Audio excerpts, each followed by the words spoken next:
see a large IPO on the horizon.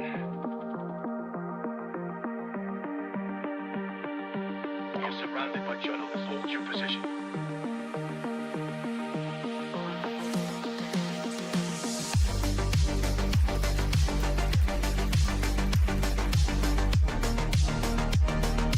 Overnight success. The Blazinator 3000.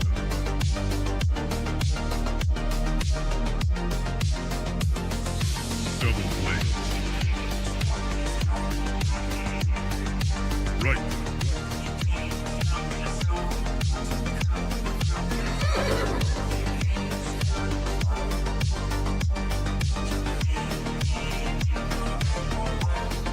That's misinformation.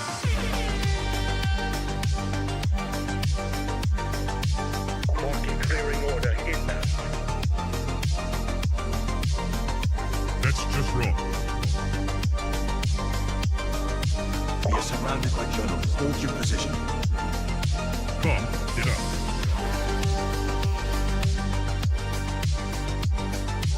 Trust the experts.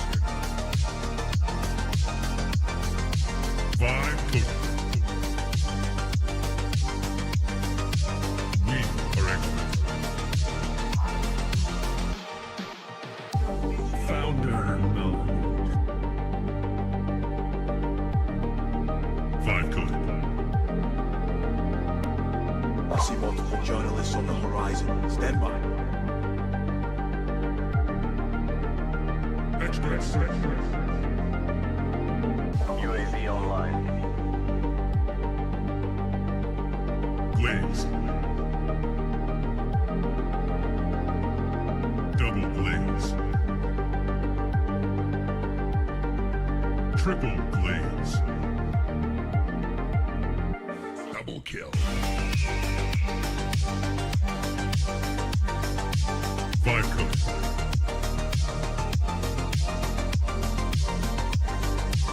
Wrong.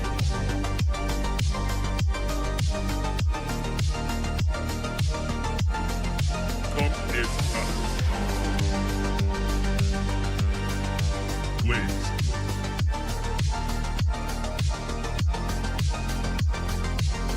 Team deathmatch.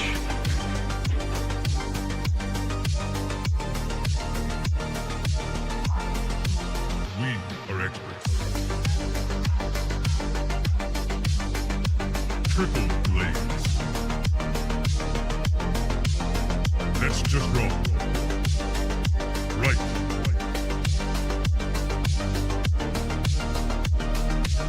Market clearing order inbound.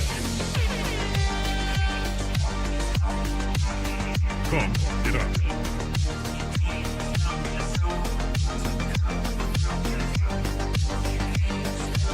You're surrounded by journalists. Hold your position.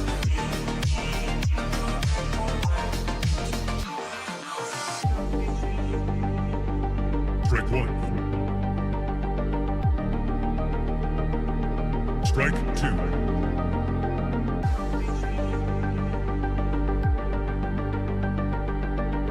Activate Golden Retriever mode.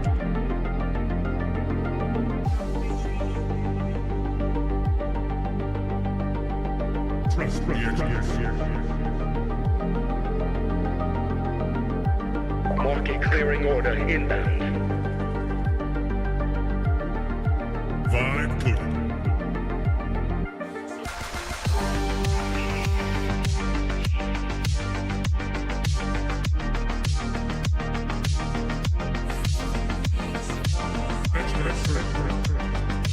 I see multiple journalists on the horizon. Stand by. Founder mode. UAV online.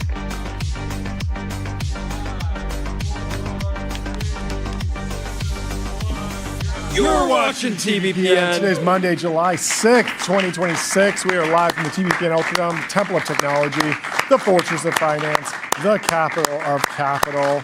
Let me tell you about ramp.com. Time is money, save both. Easy use corporate cards, bill pay, accounting, and a whole lot more all in one place. Happy July 4th to everyone. I hope everyone had a fantastic weekend. How was your 4th, Jordy? Incredible. It was incredible. Cinema. Tyler, how was your 4th? It was electric. Can you tell us about that white party that you went to? You can't talk about that? What Yeah, about the it's- wedding you went to? Was that a fun one? That was in New York, right? New York, yeah. Manhattan? Yeah, Madison Square Garden. But you can't break it down for us?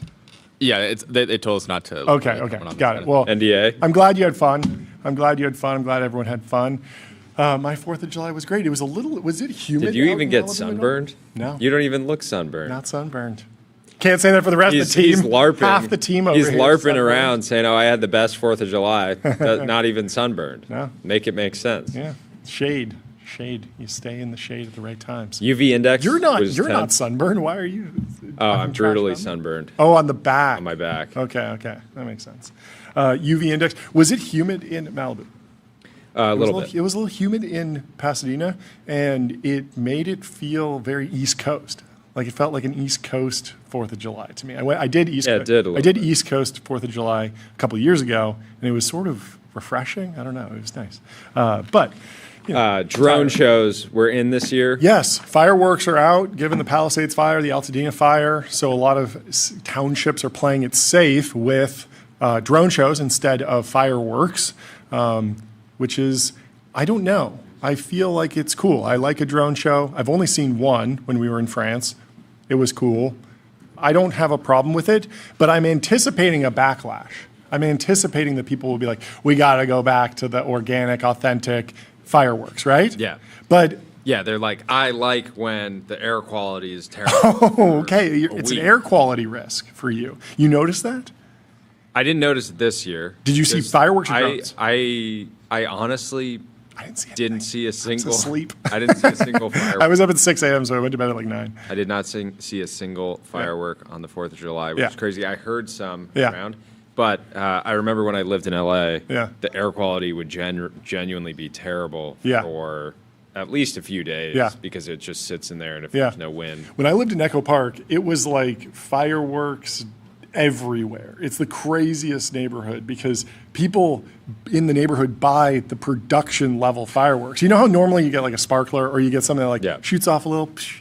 No, they buy the same thing that you see at like Dodger Stadium, like the cannon that goes off and goes Wow. boom. That, but they don't coordinate them. So it's not like there's music that's playing and then it's synced up and there's a finale. It's just whenever someone feels like lighting one off, it goes full fireworks scale. There's some really cool like helicopter video shots of Los Angeles during, I think, 4th of July, where they go really, really crazy. But I feel yeah, like that's the probably kind of thing dangerous. Delian would do is like, I'm going to go Oh, yeah? fly my plane at 9 p.m. on the 4th of July. Yeah. And just get into. I have some crazy video of the fireworks show at Dodger Stadium before there were regulations around drones. I had one of the first drones and I flew it like through the fireworks and in spectacular footage. I'll have to play it on the show one day.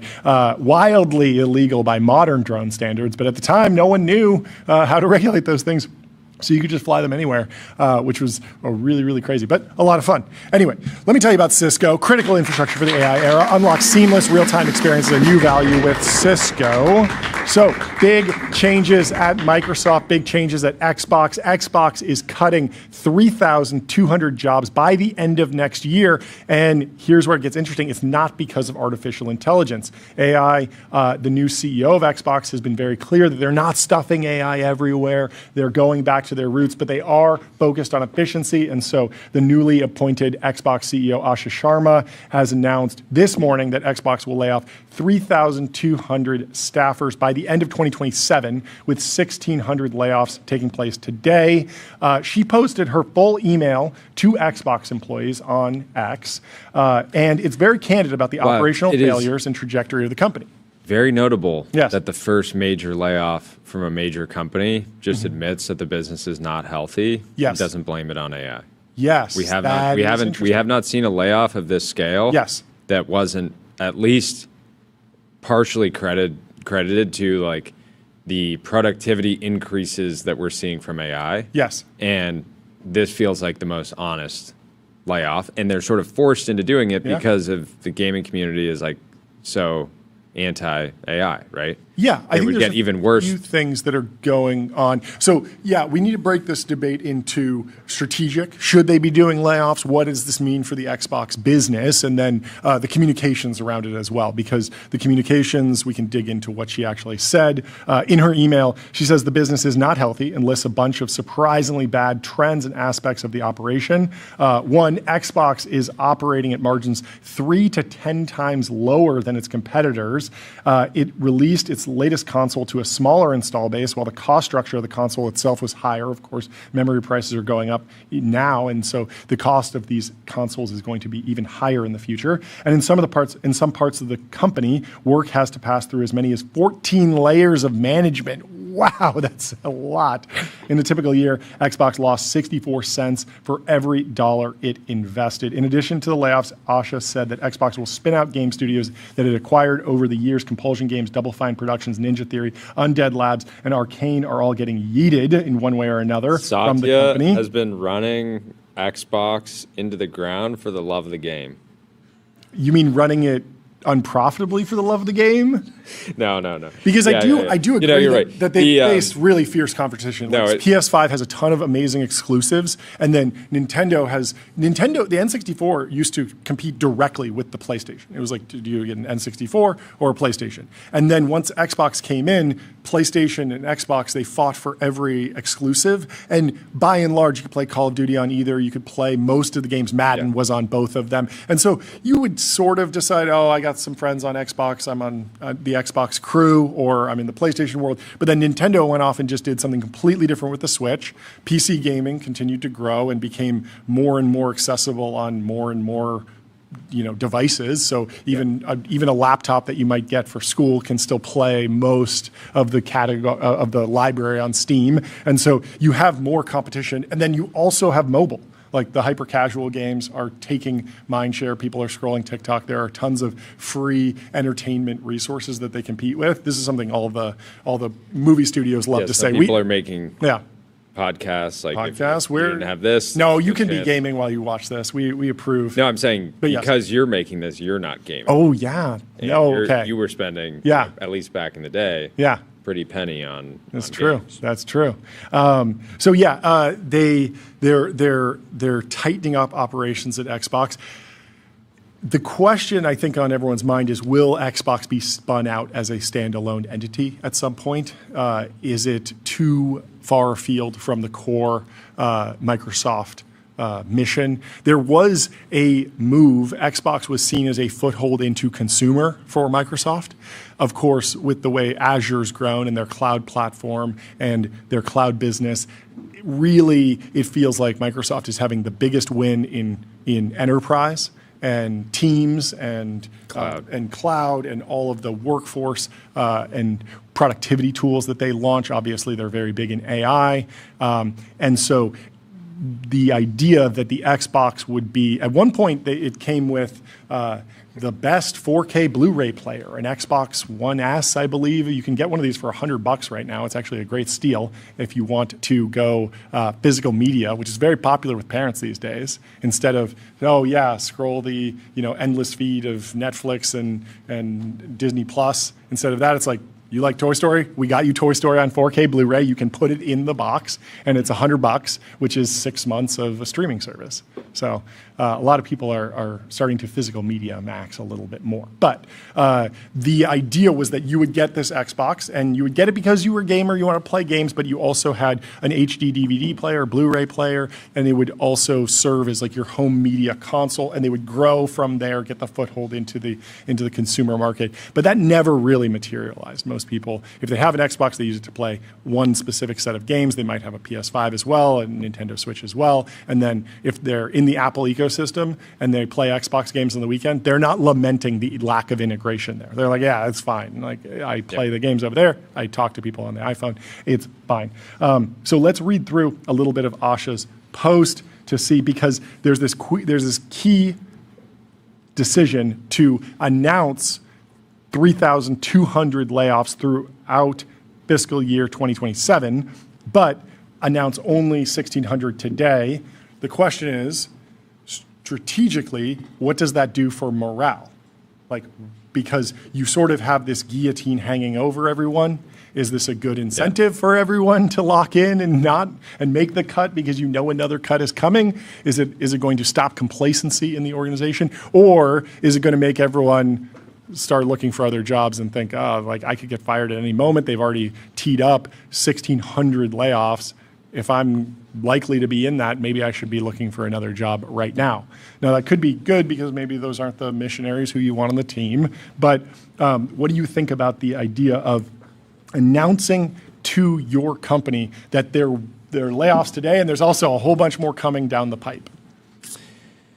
Xbox/Microsoft Gaming has around 16,000 employees, so this cut is quite significant. Yes. I think that at least in startups, it's 10% today, 10% within the next year. Yeah, at least in startups, the best advice that I've ever gotten, and would typically talk with founders in my portfolio about is like, if you need to do cuts, cut deep, right? Yeah. And this is like maybe at least this is like a talking point for at least like 5 significant founders and investors, right? Like a lot of people just repeat this, right? And I think it generally holds true. It's better to. I think the question is like, why did they feel like they needed to cut 1,600 today, and then also keep a 1,600 cut in the tank? Yeah. Like, do they need like is there some and do they know who those 1,600 people are? And they're like, yeah, we because just if need they already 12 months to let them finish what they're doing? Or is it that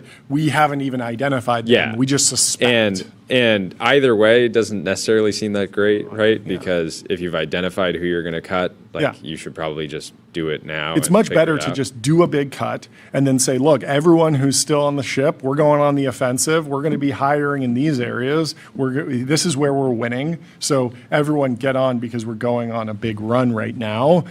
We had to shrink a little bit, but now we're on the offensive in this particular strategy. But who knows? They they certainly understand the implications of doing this. Yeah. So there's probably certainly a strategy to it. Microsoft as a whole is laying off 4,800 employees, which is 2.1% of its workforce. This is a massive company. And you have to wonder, because they're obviously hiring as well, like, will the company shrink this year on the back of these layoffs, or will they just do 2% layoffs and then wind up growing the company 3%, and so they wind up a larger organization at the end of the year?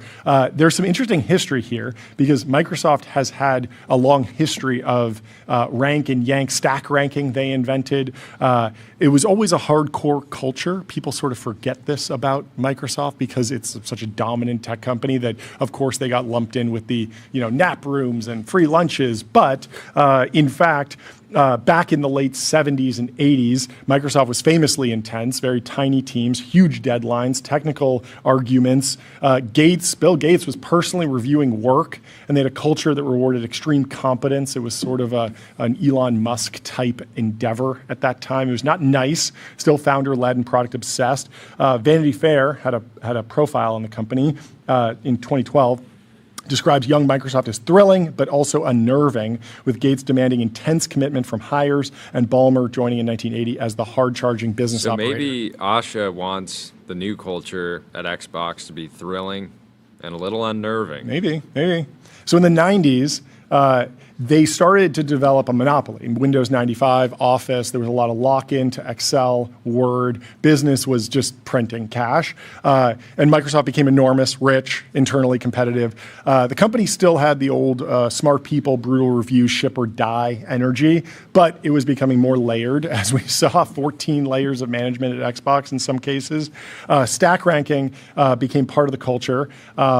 But no one really knows exactly what date it went into effect. But a former Microsoft employee writing in GeekWire said stack ranking had been an integral part of Microsoft culture for decades, and that when he joined in 1999, it was often viewed positively as a part of Microsoft's meritocracy. And so stack ranking was you rank all the employees, you put them on this bell curve, you're sort of grading on a curve, you have a couple A players, but then there's certain people that are falling behind, and everyone knows where they sit in the organization. Could you illustrate this for me? Yeah. Just with the team? Yeah, of course. That would be helpful. Yeah. I'd give myself S tier, you F tier, and I think we can start and end there. No, but Ballmer came in, and people started pointing to stack ranking as a little bit more of dysfunction. Of course, there were other strategic missteps during the Ballmer era, and the stock was flat. And this is what birthed Stratechery is. As soon as Ben Thompson left Microsoft, he had tons to write about because he was there during the pre-Satya era when they were trying to get into mobile and did so unsuccessfully. Then Satya comes in, the pivot to cloud, the business does very well, and everything's off to the races again. But during the infamous Ballmer era, there was a forced curve performance review. Managers had to distribute employees into buckets, so even a strong team had to produce winners and losers. So even if you love everyone on your team, the bottom 10% is going to be labeled the bottom 10%, and that creates a lot of stress. But it can also create a lot of incentive and a lot of excitement. It can be tough but fair sometimes. But ABC... It can be thrilling and unnerving. Thrilling and unnerving. ABC How would you describe your corporate environment? Thrilling and unnerving. Better than just unnerving. I'd rather have some thrill in there. Gotta have I a don't little know. thrill. You sort of opt into it, you know. Ideally, this is all out in the open. It comes out in the hiring process. You don't go in blind. You know what you're getting. But of course, cultures change over time. If you've been with a company for a decade, you might say, I signed up for, a chill monopoly. Why are we wartime? I'm a peacetime employee, or vice versa. And then it might be time to find another opportunity. So ABC summarized it as managers grading on the bell curve. Vanity Fair's critique was harsher. They said former and current employees described stack ranking as the most destructive process inside Microsoft because it made employees compete with teammates instead of competitors. It's a good point. I mean, you should, in some ways, just be like, yeah, you smoked the competition. Doesn't matter that you were the worst at smoking the competition. At least you did some smoking. Yeah. But they always did normal. So the question is, is the layoffs that are happening at Xbox, the layoffs that happened last year at Microsoft, they laid off 9,000 people. This year, it's under 5,000. Is this new? Is this a new trend, or is this just a continuation of the stack ranking process? It actually is new. Stack ranking would push out low-rated people. Sometimes it would block promotions, reduce bonuses, force transfers, but they weren't necessarily doing mass layoffs around it. That's sort of a misconception. So even if they look at all the stack ranking at the end of the year and they say, okay, these people are clearly in the bottom 10%, they saw it more as an opportunity to reallocate talent from different pieces, different teams, and it wasn't always, okay, at the end of every year, we're just firing the bottom 10%. Yeah, bottom 10% on one team might be top 10% on another team. Exactly, which again, thrilling, but unnerving. But it's not full guillotine. You're going to be out of a job if you're in the bottom 10%. It's more, okay, you need to find a better opportunity within the organization. You're still on the team. Now we are in a different world, because the first mass layoff at Microsoft actually came in 2009 after the great financial crisis. It announced a plan to cut 5,000 jobs during the financial crisis, and it was the first mass layoff for Microsoft. I mean, that's 30-year run without any layoffs, just growth. But layoffs eventually became a more normal corporate behavior. In 2014, under Satya Nadella, Microsoft announced up to 18,000 cuts, mostly tied to integrating Nokia's phone business. So post-acquisition, they deduplicated some teams. Of course, Nokia has marketers and finance people and a lot of things that are not directly tied to that product. If they're bringing the companies together, there might be some reduction in force. Microsoft's own announcement, framed as reorganization, focuses on this reorganizational simplification. Reuters reported that about 12,500 of those Nokia-related cuts were related to the acquisition directly. The system officially ended in 2013, so they're not doing stack ranking anymore. Just before Nadella took over, Microsoft killed the numerical forced ranking and moved towards more qualitative, frequent reviews. I bet there's still some OG managers there that are doing a little cheeky stack ranking. I miss it, maybe. Who knows? But overall, is there cause for optimism with Xbox? It's the hardest gaming platform to be excited about. When you think about Valve, it's just a money printing machine on top of PC. the PC gaming industry broadly is doing well, and PlayStation's done such a good job. Sony's done such a good job with PlayStation with creating like true intellectual property. You think about Last of Us, which is now an HBO series, and that is a PlayStation exclusive, at least for a certain amount of time. I believe they own Naughty Dog, the publisher of that, or the game developer. And so there's fewer and fewer exclusives. And when Microsoft bought Activision, there was talk of, will Call of Duty go exclusive to Xbox? Because that would be sort of a killer feature that would get a lot of gamers, even if they're in the PS5 ecosystem, they say, well, I want to play Call of Duty, I'll get an Xbox as well. They chose not to do that for potentially antitrust reasons. But you can't necessarily cover. Yeah, I don't follow the video game industry. Loser alert. I don't really Loser play video alert. games, but the thing that's Nerd easy alert. to get excited about with Xbox Yeah. is Modern Warfare 2 Rust Yes. and 1v1ing Yes. your best friends. Yes, but you buy it in the secondary market. That's not, They're not really putting printing any on me. pennies They're in not printing on Osh's me. income statement. It's rough over there. Let me tell you about MongoDB. What's the only thing faster than the AI market? Your business on MongoDB. Don't just build AI, own the data platform that powers it. Well, if you've done enough Forza Horizon 5, Forza Horizon 6, you've burned out on your gaming simulator with your Xbox, you gotta get over to Ferrari and pick up a Dolce Cilindri Manuale. Let's pull up this video. The 12 Cilindri is the first car with a gated manual shifter to come out of Maranello since 2012. Let's Have you watch the noticed that they said shifter, not video. transmission? Yeah, shifter. That's what people wanted, right? We'll debate it. Let's play this video. pedal and a shifter. It's a 60. Okay. Let's see. Hell is frozen over, pigs can fly, and Ferrari is building a new car with a manual transmission. This is the 12 Cilindri Manuale. As you can see, it's a manual gearbox in a Ferrari. And what it really is a mode of the 8-speed DCT, but Ferrari has added a clutch pedal and a shifter. It's a 6-speed shifter. When you switch to manual mode, the shift knob turns amber in color, but you can also leave it in automatic. Unlike the other 12 Cilindris, there's no paddle shifters, which you'll notice.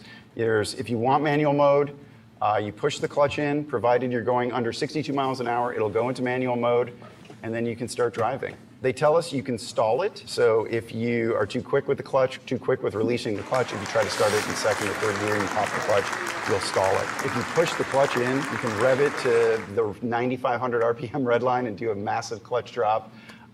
It does have some safeguards. If you try to do, a 6-to-1 shift or some shift that isn't allowable, it won't let you do it. Ferrari put a ton of effort into the shift feel. So you can sort of, as you move from the center plane, there is a little bit of resistance to sort of simulate the synchronizers meshing, and then it sort of falls into gear. So it feels very much like a manual gearbox in a Ferrari has always felt, provided that gearbox is warmed up. As you can see, the gated shifter is here.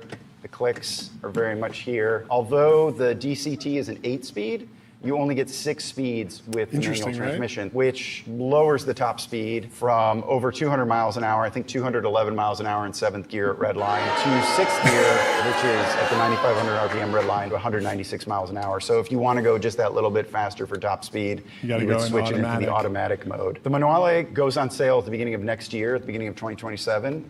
Ferrari has said that the price will be right around $500,000 for starters. I'm sure most of them will be optioned out with lots of goodies and cost a lot more. They're building 1,499 of them, and I would imagine they're already spoken for. But this sort of does give us a look that Ferrari sees the value in the manual transmission. They love the connection of it. Their customers had been asking for it. They didn't really have a manual transmission to put in the car, but with this solution, this essentially a manual mode with a shifter and a clutch, they have shown us that it is possible to take a dual clutch and make the manual experience happen for buyers. So I'm hoping this trickles down into the rest of the lineup. Okay, manual by wire. They're trying to answer they don't make them like they used to, complaint. How does it land with you? Do you think this checks the box? Does this count as a manual Ferrari? Are they giving their manual fans what they want? Or is this a poor simulacrum of what it means to have 3 pedals? I think it's a obvious step in the right direction. I think a lot of people will be satisfied with this. I don't agree. know. I think this I agree. checks enough of the Purists boxes. are in shambles. Yeah. I'm in shamble over the spec that they use in that example. Why? I just think it looks terrible. It does look very, very base spec. Yeah. But I think this is a fantastic. TJ Parker does not like it. He says this is far more embarrassing than the Luce faceplant. And people are saying, wow, that's bad as long as it's fun. Who cares? TJ Parker says he cares. It's corny, but Look. Koenigsegg, approved by the new Bugatti CEO, seems... Look, when I see this, I think that they're going to sell at least 1,499 Luces because you have to imagine. You think so? If you want an They claim application they're for not the doing it. Manuale, They claim they're not doing it. then you're going to need to buy a Luce. They claim they're not doing it. They obviously will be doing it. You think so? These are never things that are, these are never rules that are Mm-hmm. written down anywhere, but they are understood. The details are hilarious and kind of brilliant. Listen to this. You can skip gears, heel-toe downshift, and even stall the car if you mess up the clutch. But the system will also stop you from doing something truly stupid, like over-revving the engine or money shifting the car into the wrong gear. If you're not familiar with the money shift, that's where you skip a gear too much, and it grinds the gears, and you have to pay to fix your engine, which costs a lot of money, especially in a 12-cylinder Ferrari.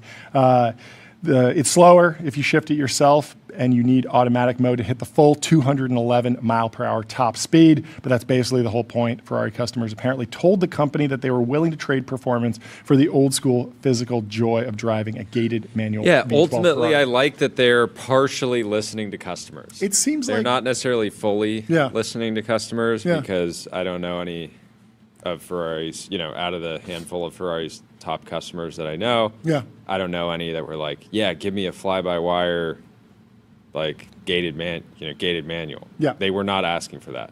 Yeah. But they were asking for the experience. They were asking for a knob that you can put your hand on and to three shift. pedals. Like Yeah. they want the third pedal. I am thinking of the Hyundai Ioniq 5N. Are you familiar with this vehicle? You've told me all about it. So the but- Hyundai Ioniq 5N is an electric hatchback, essentially, but the gentleman who runs Hyundai's N division formerly ran BMW's M division. What's the letter that comes after M? It's N. So he went over to Hyundai and said, give me a bunch of your cars, and I will create M versions, performance versions of these cars. Now, Hyundai is funny because it's like a family car company for the most part, not the same muscle car, German performance, ultimate driving machine base to work with like at BMW. But that individual has done a fantastic job adding some drama to what it feels like to drive an electric Hyundai. Specifically with the Hyundai Ioniq 5N, it has something like 600 horsepower, very quick on the track because of the position of the battery. It stays very planted, even though it is a heavy vehicle. So it is good on the track in automatic mode, but they added paddle shifters and a simulated dual clutch LARP transmission. mode. They call it LARP mode. LARP mode. And it pipes in fake noise from a fake engine, and you can redline it virtually. And it's almost like Can you roll it physically? you can physically roll it if you get really crazy, I'm sure. But it's a very interesting. It's very interesting because it has all the hallmarks of something that would be hated by the car community. But in fact, when I watched a lot of reviewers, a lot of car fans drive it, they said, yeah, after a couple laps on the track, it just felt like a lot of fun. And it was just fun. And also at the price point, you're getting the performance of a $200,000 to $300,000 car, probably 600 horsepower. It feels like a manual, and you can really throw it around and drift it and do all sorts of fun stuff with a much lower entry price. And so I was surprised that we didn't see that technology quickly come to the Taycan and other electric sort of sports cars. I think it will eventually. I think it takes time. Also, the sound choice was interesting. They used the exhaust from another Hyundai instead of like licensing something more brawny or powerful or more exciting. But there's clearly something there that I don't know if the car's selling very well, but it was at least satisfying to the critical eye of Matt Farah, which was interesting. So it's funny because our dear friend TJ, no matter what Ferrari does, he just hates it. I haven't seen, there has not been a launch. He was sort of pro Luce. He was relatively. But he says this is far more embarrassing than the Luce. Yeah. You're saying that's a positive stance? He took a heretical stance on the Luce. I'm actually the Ferrari that I'm most excited about is the street legal version of the 296 Challenge. I think that's going to be a hit because that's obviously it's going to be paddles. Sure. But internal combustion engine, they're ditching all the hybrid stuff. They should have a version, the really old Model T, like the really old cars where you had to crank them to start from the front. They should have a virtual version of that. So it's like a fully electric car, 2,000 horsepower, 400-mile range, but you can get out a crank from the back of the trunk and crank it to start it. That would be very fun. Yeah. Something like that. But anyways, step in the right direction. Give them some credit. They are partially listening to their customers. I think between the Luce and the 12C manual, they're solving their emissions problems. Headed in the right direction. And I do think that the Luce will have been a big enough wake-up call because it's something that no one can defend. Okay. The Luce, famously low-slung, famously small windows. Should they do a version with huge square windows like this old Land Rover? Do you see this? Was just noticing how bad this has gotten. One of the primary appeals of retro cars is the big old square windows. Are you a fan of this? Is this a Discovery? I don't know which one this is, but I was watching an old 90s. Is that not a range? I don't know. I was watching an old 90s, okay, pull up the car they're comedy referencing. Or something. Which one? If you click in. Whoa, that is so ridiculous. Why are we building cars where the windowsills are at chin level? Why is the greenhouse less than a third of the height of the vehicle? Oh, the greenhouse is the top. Interesting. I've never heard that term. Why is the DOT? Where's the DOT? Can we maybe add seat height or reduce waistline? Maybe both. Well, you know where we're Crash headed, John. Safety standards. What? You know where we're headed? The pod. No windows. Cars TVs with on no the inside. windows. Yeah. TVs on the inside. Reels. Scrolling reels. It's the future. Waymo. They own YouTube. YouTube Shorts. Put them right in the Waymos. Yeah, they like to put YouTube Shorts everywhere. Yeah. I mean, the experience of using YouTube today is just searching for a long-form video. And There's a lot of shorts. They're would really you pushing like that. 25 reels? Yep. Would you like to scroll past 25 reels before we get to what you actually want? Yeah. And I wouldn't be surprised if we see reels going up the front of the Waymo. Maybe. Separate companies. We'll see. We'll see how long they stick together. The Model YL from Tesla is coming to the United States. It's now available in the United States and Puerto Rico. Deliveries are still a couple months out, but it's a 3-row, 6-seat configuration for the Model Y. It's longer than the standard Model Y. It brings exceptional interior space with ample headroom and legroom for all passengers, 0 to 60 in 4.4 seconds, 325 miles of range, front row, heated ventilated seats. They all have power recline, improved airflow, more trunk space, active damping, staggered tires for an enhanced grip, longer tailgate for better rear visibility, upgraded 50-watt wireless charging pads. I haven't seen the wireless charging pads in the wild yet. That seems like a cool innovation for your home charger. Can be a little bit slower because it's overnight, but every night, so you don't even need to deal with the plug. I remember at one point Tesla was going to build that crazy robotic snake that was going to plug in. Do you remember this thing? No. We got to find a video of this.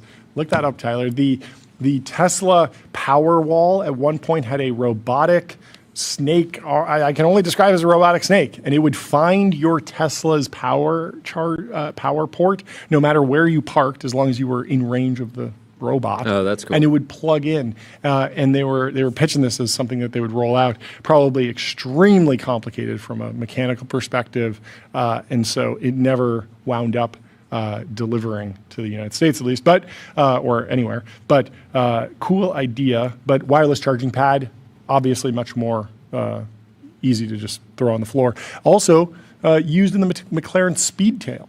The McLaren Speedtail uses an inductive wireless charging pad that is, and I think the Macan EV might also have, or maybe the Cayenne EV, one of the Porsches also has the wireless charging pad, and there's a whole bunch of smart technology in it to make sure that if like a mouse doesn't go across, it doesn't get fried, or an animal is not injured by it. It's a pretty high-tech device, but we can find the Tesla charger snake. Here it is, the image. Look at this, Jordy. This is a crazy image. Look at that. This is clearly a demo unit, but you can imagine how you pull into your garage and it finds itself and plugs itself in. Seems like, depending on where you park, that could be extremely annoying, because if it plugs in, you have to kind of climb over or climb under this thing. That could actually be worse than just a normal it would also be unfortunate when rises hackers up. discover a backdoor, Yes. it rises up, and it kills you in your sleep. Yes. So I can see why they didn't ship this, at least yet.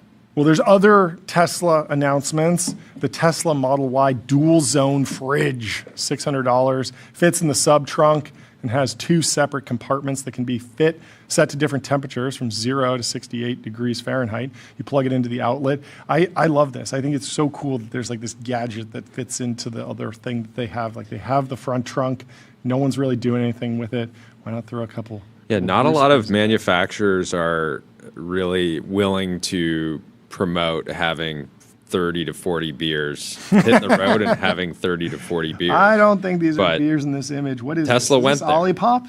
I don't know. I think it's blood orange. I don't know which one this is, but they did put some ice cream. The ice cream looks pretty generic. I don't know if that's a known brand. There's also a mattress. Yeah, mattress is in Cybertruck there. mattress. Cybertruck mattress. That's, I don't know. They've always Had those mods. I've always thought their accessories are quite cool. I think it's difficult for other car manufacturers to do first-party accessories because they have so many SKUs. Whereas when you're selling as many Model Ys as they are, and as many vehicles that have that exact trunk configuration with that exact port, you can underwrite the mass manufacturing a lot easier than if you're Kia or Hyundai and you have 25 different vehicles, all with slightly different configurations.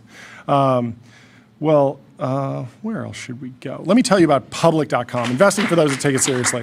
They got stocks, options, bonds, crypto, treasuries, and more with great customer service.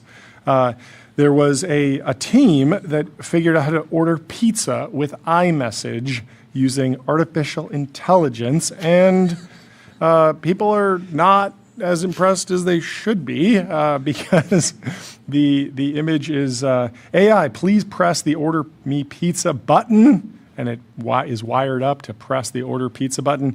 Yes, DoorDash sort of already created an artificial intelligence for having food delivered to you. There is a button, and you can sort of reimagine the UI in a different way. Vibe code a button that orders you the most recent thing, or interfaces with a text message. Somewhat cool. I think the bull case for what Arlen is working on is that iMessage is a more universal interface. Text is the universal interface in a future world where everything is done via voice or via an agent or via text stream. Having a centralized place and not having to use a bunch of different apps and have the best app at the right time, and this one's on discount, that one's not, and this one's your payments information safe. Having all of that happen below the fold is just another layer to the user experience in the modern era that it feels like it's on the way. You've been able to order an Uber with Siri for a decade, but no one does because it's not ready. It was not ready for prime time, but we are getting there to the point where this will happen, but it is a slow rollout. The AI chat apps were on a dominant run for a long time. OpenAI at the top with ChatGPT. I think Gemini and Claude were sort of going back and forth from number 2 and 3, and you were lamenting. You were saying, like, what's going on in the App Store? It's all this AI morning apps. I was checking the App Store charts. actually Good going on? indicator of interest.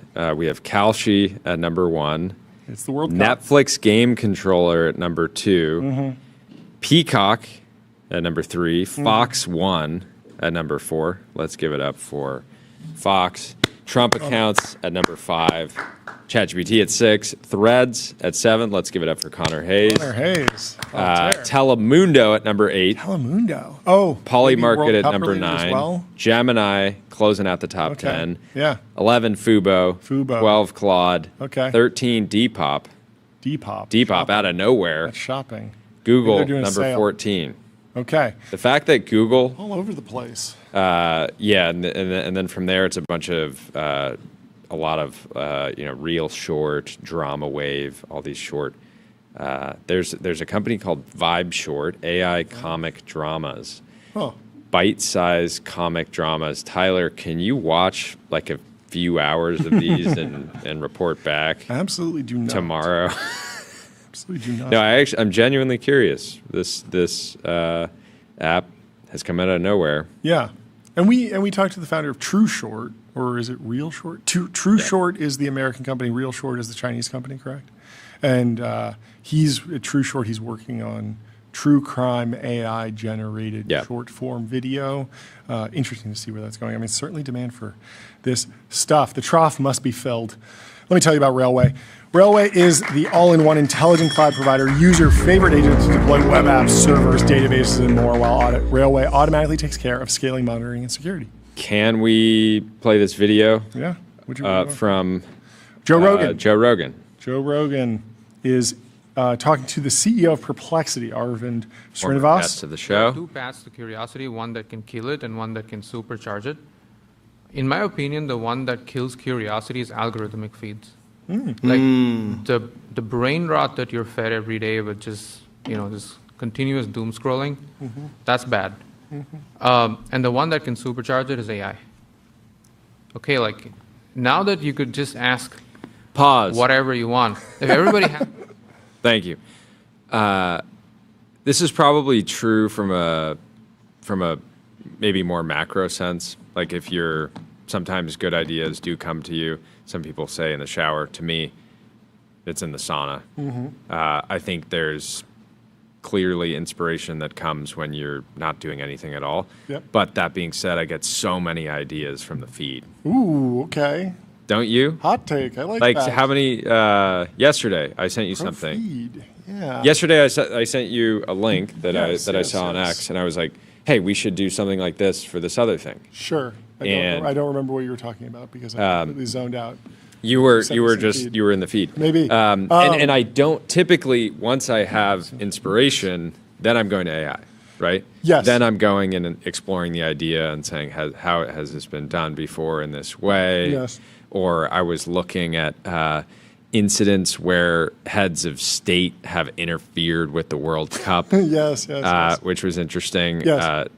So I think that I like your hot take pushing back on that idea. I do think Because where would we, Scrolling. pre-internet, if Interesting. you wanted inspiration, you would go to the library. or stumble you would go upon, to- baby.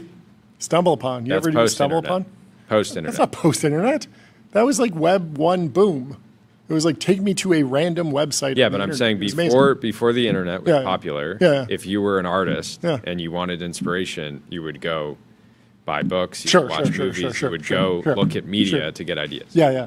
I think my take on this is that he is pointing to something that is correct, which is that AI feels very pull. You choose what to pull out of the AI system. You prompt, you ask for information about a specific thing. So you have to come with an idea, and then you're exploring that idea. And that's very satisfying for curious people. Whereas the algorithms feel very push. You go to YouTube Shorts or TikTok or Instagram, and you're just being fed things, and you're not starting your journey with an affirmative declaration. I want to learn more about the new Dolce Trilindri Manuale, and I'm going down that rabbit hole. And I think your frustration that you voiced early about YouTube shoving a bunch of random shorts in your face is that otherwise you would be more likely to search for something specific. You want to learn about a history of a specific thing. And this was the case at the dawn of YouTube. It was just a search box. They'd surface a couple things with the editorial front page, but by and large, you would go and be like, I remember people would just go and search like sick backflip. And then they would just watch like the backflip videos, right?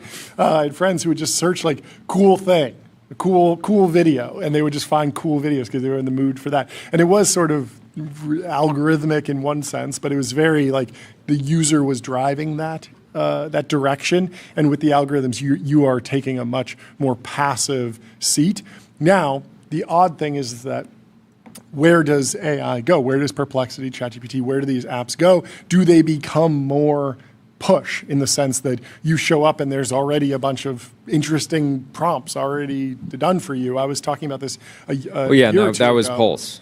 Pulse was that, year. but I was also, when there were the rumor about the social network features, I was saying that like, I would love to just scroll a timeline of like, what are the deep research reports that Tyler Cowen is doing? He probably searches a ton of stuff. If there's something interesting in there and he can just click share, I would love to scroll that feed, and I'll also subscribe to Tyler and see what And it's Tyler's so funny deep because researching and Stumble sharing. Upon is such a good example. Yeah, great feed. Because there was random elements, but you could always also make it more focused. Yeah. And that's generally what a feed is now. Yeah. It's just Stumble Upon for, like, X is just Stumble Upon for, like, things happening online that you're interested in. Yeah, random is an algorithm. That is an algorithm. Yeah.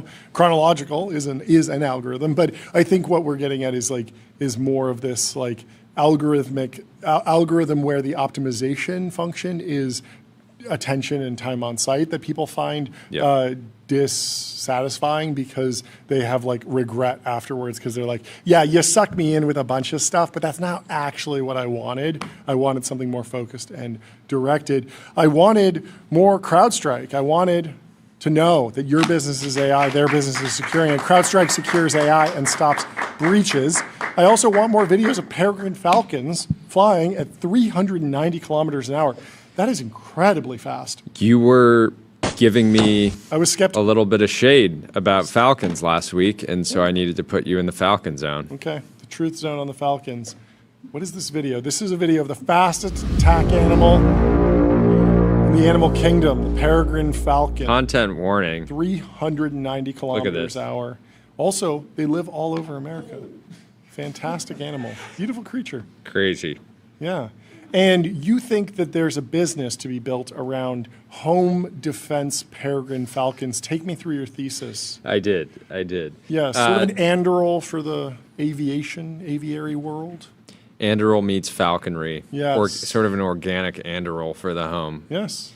A lot of, guard dogs are popular. Why not have peregrine falcon, perched in, the highest tree on your property, Yes. ready to go? I like this chat from Nicola. A falcon with a bicycle is the most efficient animal on the planet. I completely agree. Tyler. This fits very well with the early idea from the show with like bear security. Yes. Yeah, bear private military contractors. Yes, I think that was domestication an idea of early on. bears. Yeah. I think it's probably easier to domesticate a falcon than a bear. Many falcons are already, domesticated. Falconry is a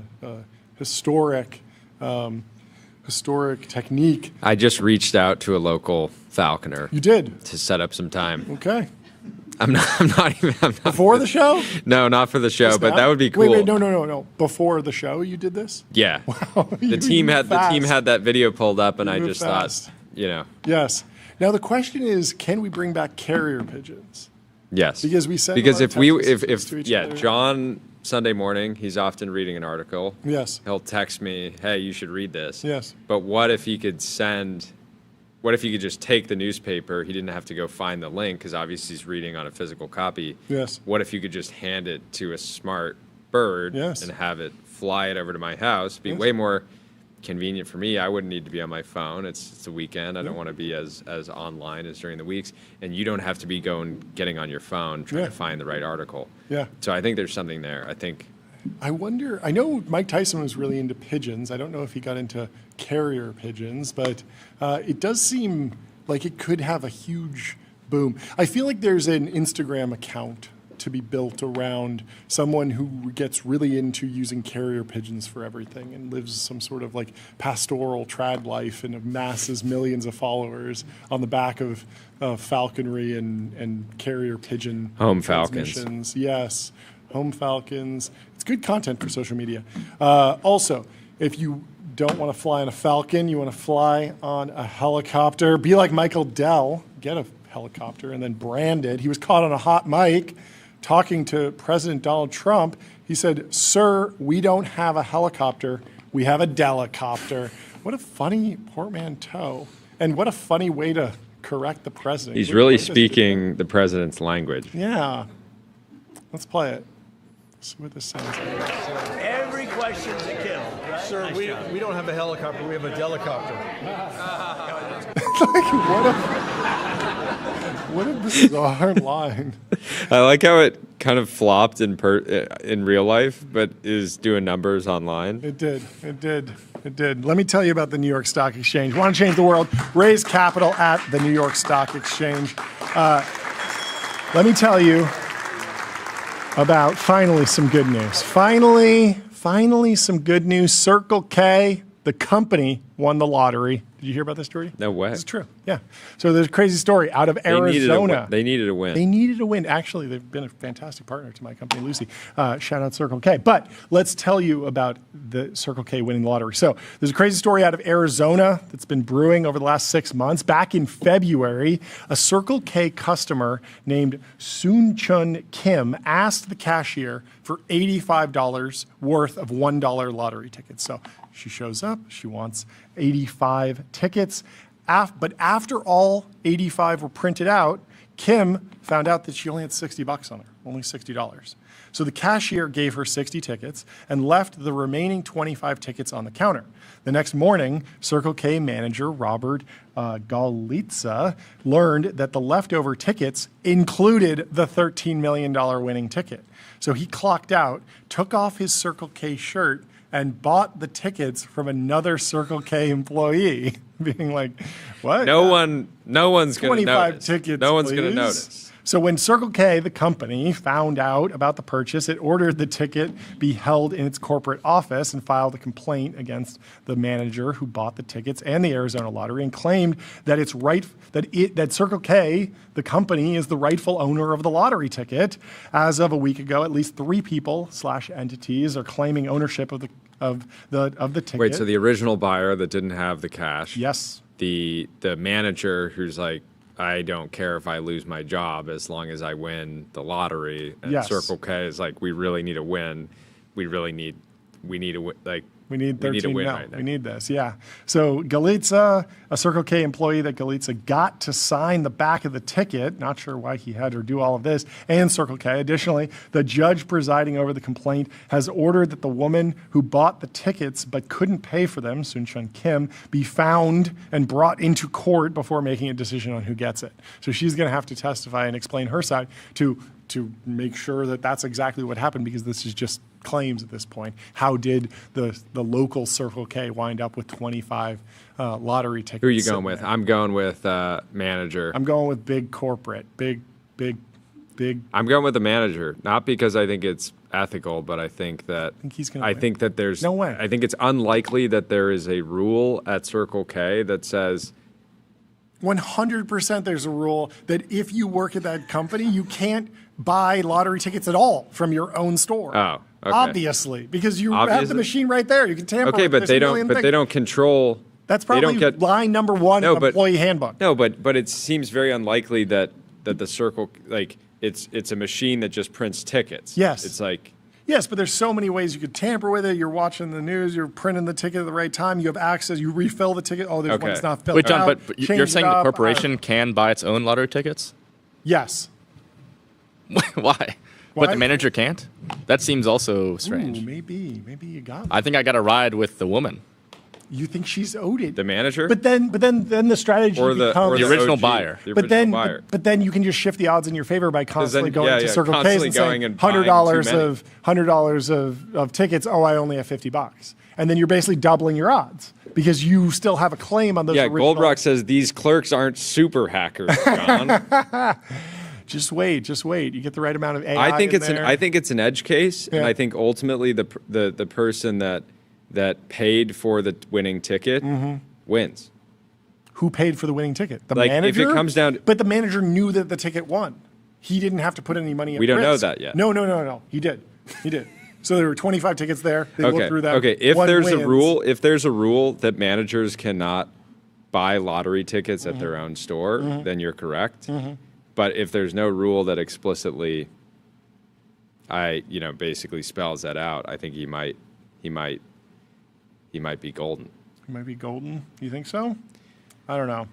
Let me tell you about Shopify. Shopify expert. Is the commerce platform that grows with your business and lets you sell in seconds online, in store, on mobile, on social, on marketplaces, and now with AI agents. And our next guest is here, I think a few minutes early, so we can bring in Baju from Cowboy Space Corporation. Actually, we're good. Let's bring him in. Baju, how you doing? Didn't want to keep you waiting. Welcome to the show. The boys. How you doing? How you doing? Good to have you back. Good to have you back. How was your fourth? How was your fourth? It was good. It was good. I went up to Oregon, got a little sunlight. It's pretty cloudy out in my part of California, so going to Oregon to get sunlight. It's kind of a contrarian move. Florida or something? Florida's far. Yeah. What is your reaction? We got to get to the important news. What's your reaction to the Ferrari Dolce Cilindri Manuale, the manual by wire? You knew this question was coming. I'm smitten. I've been waiting. Whoa! For this. Yeah, I think it's awesome. Yeah. And so the natural pushback is, this doesn't count because it's an actual manual transmission. Why? Why is this cool? Why is this good? Why do you like this idea? And I also want to know, do you think it will spread within the Ferrari portfolio? Why do we like this idea, first of all? Because I think at this point with cars, we take what we can get. And I think this is going to be pretty cool. I don't know if this is true or not, but I heard that the reason they're doing this is because the gearbox, they needed it to be able to handle that much power. That's why I didn't go with a totally normal manual, but who knows? And do I think it is going to get to other cars? I hope so. I really hope so. I mean, just in general, right? Like, the landscape of modern cars is, pardon my language, but it's fucking apocalyptic. Like, you guys ever go driving down the road? Every car on the road is either gray, black, silver, toilet bowl white. Yeah. With the number of cars that look like toilet bowls on the road is just exploding. And it's, it's depressing. It kind of, I feel like it's a weird commentary on human society this day and age. Like, why does every need to drive the exact same ugly, boxy car? And ugh. Hey, we're having some connection issues. Can we flip you back to the production team? We'll bring you back in a couple minutes. Does that sound good? Yeah. Thanks a lot. We'll see you in just a few minutes. Let me tell everyone about Figma agents. Meet the canvas. Your AI agents can now create and modify your Figma files with design system That was context. great. We got them in. We asked the questions that were on our mind, and we no. We were having an issue, and he's dropping some gems. Okay. So we want to get it right. Wait. Is this a real video? This is fake. No.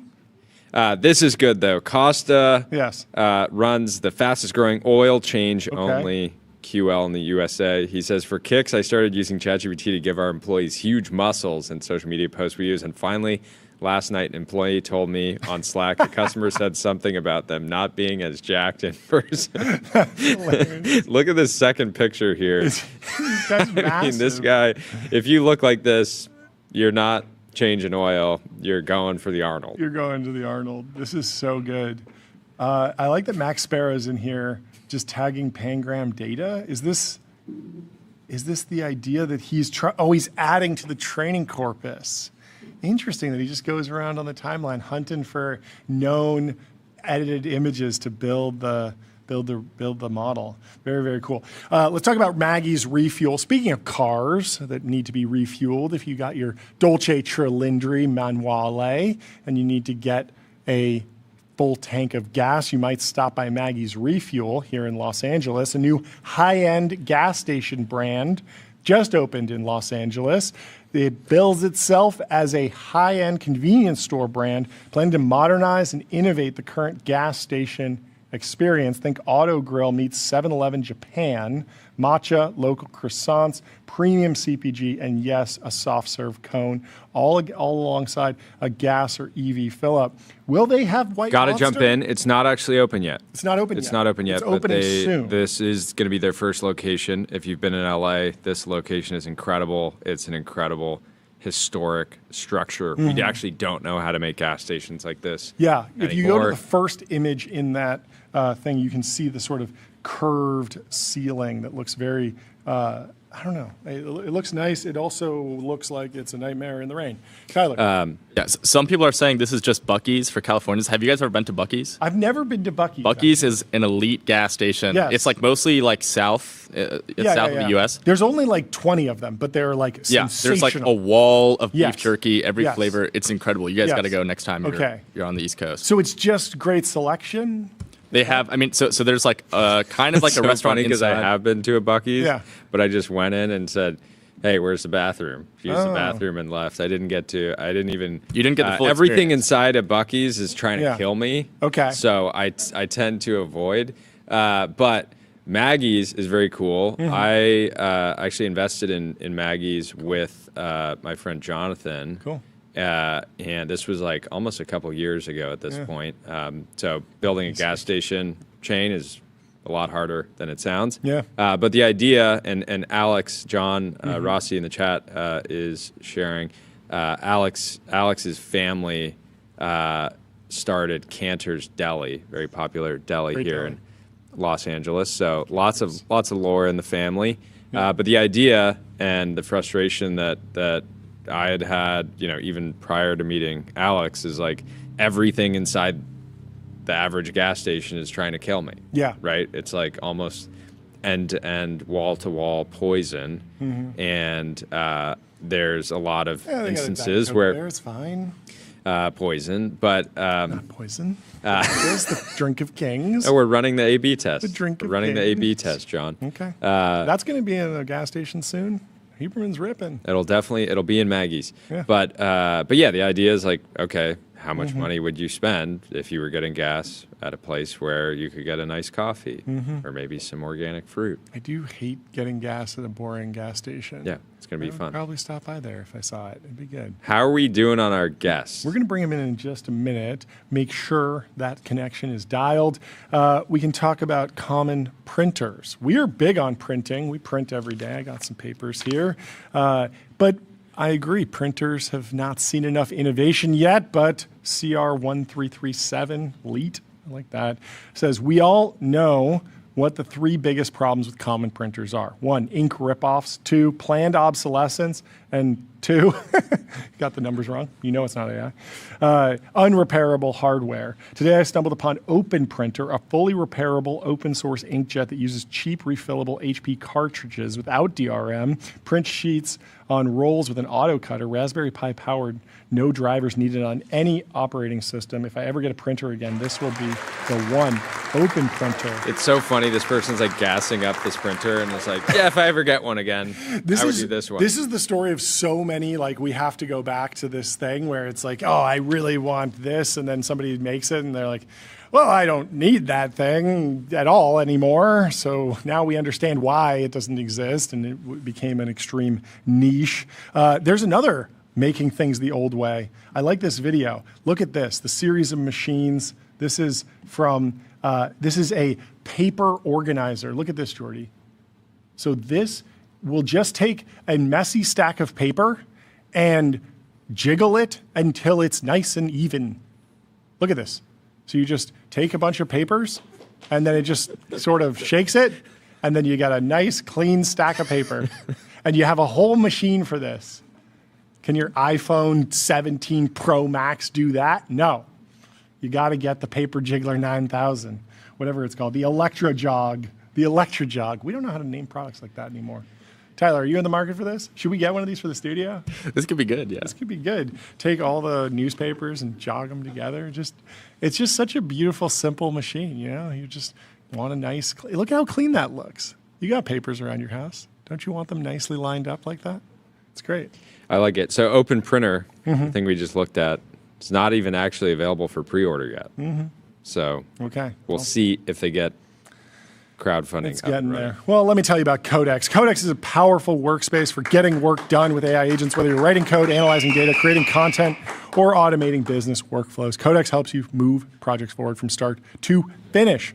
There's a new job in Washington, D.C. If you're looking to make your name on Capitol Hill, you can be the Rocco's Basilisk explainer. You go and read less wrong, and then you break it down for our elected officials on Capitol Hill. This is a clip from...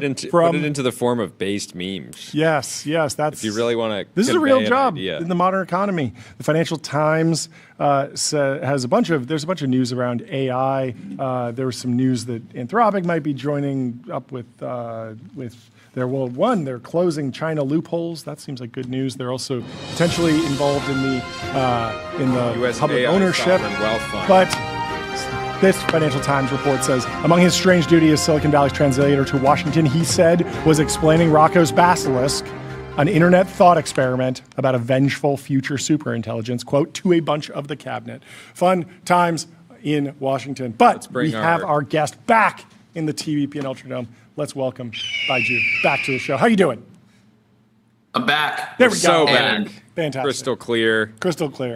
Yeah, it was extremely painful listening to you do this incredible riff on our favorite the stuff. state of modern cars, and I couldn't agree more. Yeah. Couldn't agree more. You guys wanna You'll be recap? happy. You'll be happy that the 3 cars in my driveway right now are blue, green, and brown. I'm rebelling against more subtle, toned down far away. They don't look too crazy, but I'm rebelling against the beige and the blacks and the whites. Why do you think the colors went away? I understand the transition to electric because of environmental concerns, the move to automatics because it's less to learn for the average consumer, but why did we lose red? I don't know, man. It's sad. Honestly, it's just sad. I think it's like I think it's like a commentary on like the modern state of society and human affairs. Like, why do we all want to have cars that just disappear into the background? Well, one thing is like to me when I think about like a VW Bug, right, a very popular car throughout history, even if it's regardless of the color, it's like a fun car. But then you add some like exotic color, yellow or green or red, like it's even more fun. And I just feel like when every car blends in, just the silhouette now. And so I think people are just like blending in is just the current meta. We're seeing it's funny, Fiat has some new car that they're coming out with. What is I think it's the Topolino, maybe? Topolino. I think Cute is going to come back. You think so? Sounds like Topo Chico. Topo Chico. Yeah, no, it's the Multiplina. I think it is. I don't know. I get they all kind of run together, but Still sounds like Topo Chico. I mean, some of it's safety standards. A lot of things have had to standardize around crash, crumple zones and whatnot. And I think that creates somewhat of a consolidation around silhouettes. But the color thing, I would imagine, is more like tall poppy syndrome. You don't want to stand out and be the guy with the red car. That became too flashy. So everyone went quiet luxury, and that meant black, white, or gray. Why does everybody need to fit in? Why does everybody need to be the same? Like, people should just be individuals. Like, that's kind of the natural state of human affairs, in my opinion. I don't know. At the same time, something crazy comes out and people reject it. Look at the Ferrari Luce. That car doesn't really look like anything else. It looks weird. To be clear, people I rejected it purely on I'm getting price. one, by the way, guys. Let's go. There we go. Let's be honest. They said if you want the 12C manual, you're getting the Luce. It wasn't said out loud, but it was understood. Nah. No, I got it because I'm a huge Johnny Ive fanboy. Yeah. I mean, I think it's, I think the interior is going to be incredible, and the spec matters a lot. What color did you go with? What do you like? Did you do anything to make it your own? I haven't done that yet. Okay. I'm going to confess right now that I'm going to probably make my wife drive it. Okay. Yeah. So I think it's going to be a baby mobile.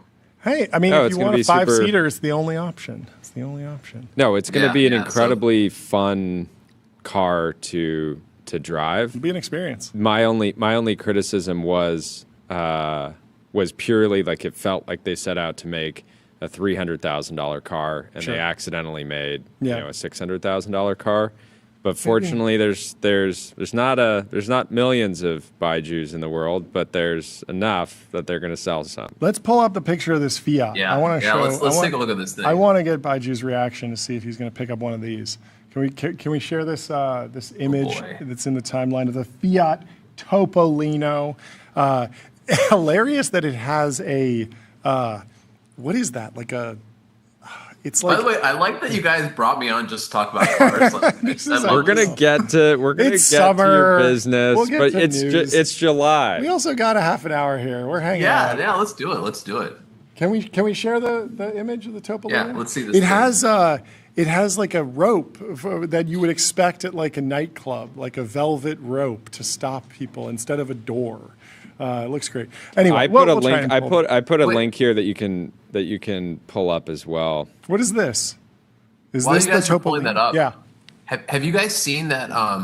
What is that new Audi? The one that looks like it's like out of Cyberpunk. Yes. Yeah. I think that one That's looks really cool. Same designer as the new Jaguar. Yeah. Did you know that? Oh, that's So the God. and so guys, the thing. I was excited about that for a minute. Come on, why you gotta do that? No, but the issue with the Jaguar was not the silhouette was like very cool. Yeah. It was one of Yeah. those like the future is here moments, and then the way that they did the rollout of it and the rebrand, like obviously got a lot of pushback, but like fundamentally, I thought like this is what Batman would drive in the year you would 2050. like you see that thing in matte black. It looks a lot different than like the pink and pastel blues. There was just like a little bit too much contrast. But then we're getting out of the colors. Maybe we got to spec it in some If I were bright specing pink. one of those, Yeah. I would go full Batman the animated series. Like Yeah. I would go with like a cream color. Sure. And make it look as like Art Deco as possible. Yeah. Yeah, that'd be good. The new you guys Volare, watch the new Batman Volare is animated great. series, The by new the way? Volare is crazy. This is the Audi? I have a friend specking one of them in like this crazy color. Yeah. I'm not gonna say what it is. I want to let him have his moment. I think it will be one of And the also only a one in the world. lot less pushback for the Audi because it's built on the Lamborghini platform, I believe. So it's a Temporario, I V10 think. or V8. It has a internal combustion engine, and I think Jaguar like changed a lot of things at the same time, going electric, going huge sedan, going crazy colors, very bold marketing, and when you shift 7 different things, you get a lot of Let's visceral pull up reactions. this Fiat. Let's see this. There we Yeah. go. What do you think about this? You picking one up? Oh, guys. You're not ripping one of these things around with the That's terrible. boys. Imagine having so one of these is kind of silly, but if you're with your buddies and you each have one and you're rolling deep, that's pretty cool. Put a Mansory kit on that. That's maybe. pretty cool. I don't know. Man, so you get on that thing. I think we got a picture of there's a convertible version, I guess, with doors. Can you imagine? I kids cannot imagine hanging out with my friends and us like caravanning these. We'd look like such dweebs. I'm sorry. Sorry, Fiat. I This is V12 engine swap. You might in say there. that. You might say that. Just wait until you I fire think I up the can pull it V12 off. engine that you swap in that thing. That'll. I think You're I can sitting pull on it top off. of it. I Man. know it wouldn't at all. Impossible. We got one more. Okay. What else we got? The Twizy, the Renault Twizy. Have you Twizy's seen popular. these? The doors go up.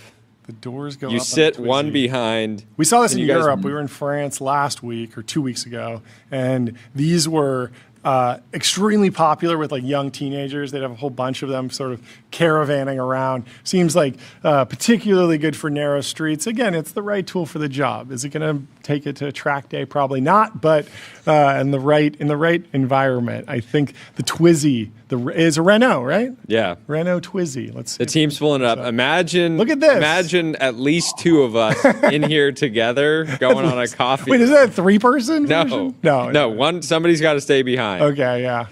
It looks like that person sitting in that person's lap. Yeah, It's a tight squeeze. Sort of a motorcycle more than a It's not. car. It's not very spacious. I will say that. but how many it's wheels thrilling. does this thing have on it? Is it 2 or 4? It's 4. It's 4. Okay. It's 4. Can't quite tell from that angle. It might be a bicycle. Look, I know you have a great car collection, but clearly there's some holes, right? Yeah. No Twizy. Yeah. Yeah. You don't have 5. At the same you time, don't have 5 at the same Fiats. time Yeah. that this hot garbage is coming out, the Resto Mod community is making some good stuff right now. I'll just put that out there. Okay, yes, there was an article in the Wall Street Journal about this. Hot girl cars, old Land Rovers, old Defenders, modified. Sydney Sweeney has one. What is your take on what makes for a good Resto Mod in the SUV world? As long as you're not swapping it out for an electric powertrain, I think I'm down with it. You're good? I saw one this weekend. I have people that are like, oh, I'm into cars, and I'm like, okay, cool. Like, what kind of cars are you into? And they're like, well, I bought, like an old Bronco, and I made it electric. And a little part of me just sort of dies when I hear that. I'm like, ah. Yeah. So yeah, I'm in favor. I like when they're kept like very pure, right? I don't like when the badges or any of the markings are changed. I saw a Bronco on Saturday where all the badges were swapped to just say vintage, and I was like, clearly it's a vintage car. Like you don't need to like you don't need to like spell it out. And so I personally I appreciate when it's like as left as pure as possible, and then just like modified to make it slightly more comfortable or redoing the interior, etc. What about a 1955? What about a 1955 Cadillac Coupe de Ville swapped with a Tesla Model Plaid, so you can get 200 miles an hour in it? That seems good. I like how John's just trying to trigger the you. Model S battery in. Yeah. Sorry, what were you saying? I was saying I was with you until we got to the electrification bit of it. Yeah, but at 200 miles an hour, bombing down the Autobahn in a 1955 Cadillac Coupe de Ville in So baby that teal. thing is going to be a rattle box at 200 miles an hour. Can you imagine just the fall whole apart. thing? Just like, yeah. Death machine. What's your? Are you going to be racing at all? Ferrari Challenge. Challenge, baby. You're too. Not much of a racer. Not much of a racer. I'm much more of like a hot rodder and like driving on beautiful beach roads kind of guy. Sure. Yeah, I it's one of those things, like a lot of people really love that side of it. I've never had that much of a need for speed personally. Yeah, we It enjoy makes me a little nauseous, to be totally honest. Yeah, we enjoy going to the track, but there's people that enjoy going to the track that are like putting it all on the line every time, and I can't do it. But like with young children, I just like I'm building out like a really robust sim right now to see what you got. Yeah, just to actually try to push myself, but again, I don't know that I would ever want to replicate what I'm going to do in the sim actually on the track. But are you guys going to Car Week? It's really poorly timed with the arrival of my next child. Like very like within days. Within days, huh? Yeah, so I'm going to probably have to Get ready to deliver the baby in the back of a home birth at Car Week. at Car Week. You've heard of babies delivered in backs of You'll be at taxi you'll cabs. be at the racetrack watching vintage racing in like the beating sun, and having to rush to the hospital. Yeah. So I as much as it pains me, I think I'm going to be sitting this. Maybe next year. If you had to do one, which one would you do? Cannonball, New York to L.A., Paris-Dakar Rally, or Gumball 3000? The Gumball 3000 is across the. Isn't that What like is that across Siberian the tundra? I would definitely do that one. They move around a little bit. I think the Gumball moves around, but it's a long rally. But it's less of track focus. It's less at the limit as the Cannonball, which is New York to I think La Jolla as fast as possible. I feel like that one. I feel like the Wildly Gumball illegal. would have a lot more of like eating beans out of a can, like on the side of the road, which is kind of the vibe I'd go for. Yeah, no, it seems really fun. Anyway, we're not here to talk about cars for 45 minutes. Let's talk about space. Let's talk about business. We totally could. Okay, so get us up to speed on progress since we last spoke. I want to specifically talk about launch vehicles, what it takes to get to space at scale, what you're thinking there. So take us through just the general update, and then we can go more specific. Then we can get back to so pretty busy times here at the Cowboy Space Corporation, which I love the mission statement. We're on a mission to power humanity from the high frontier. It's just like got that little bit of country twang to it. That's good.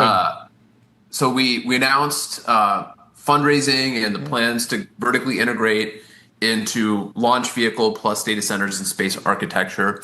And a little bit on that, right? We've talked a little while ago, but I'd kind of, since I started the company, I'd been pretty focused on figuring out the energy economics, and in particular, trying to figure out what the path is to making compute from space, or energy derivative services from space competitive on a cost basis with doing it terrestrially. That's kind of the North Star.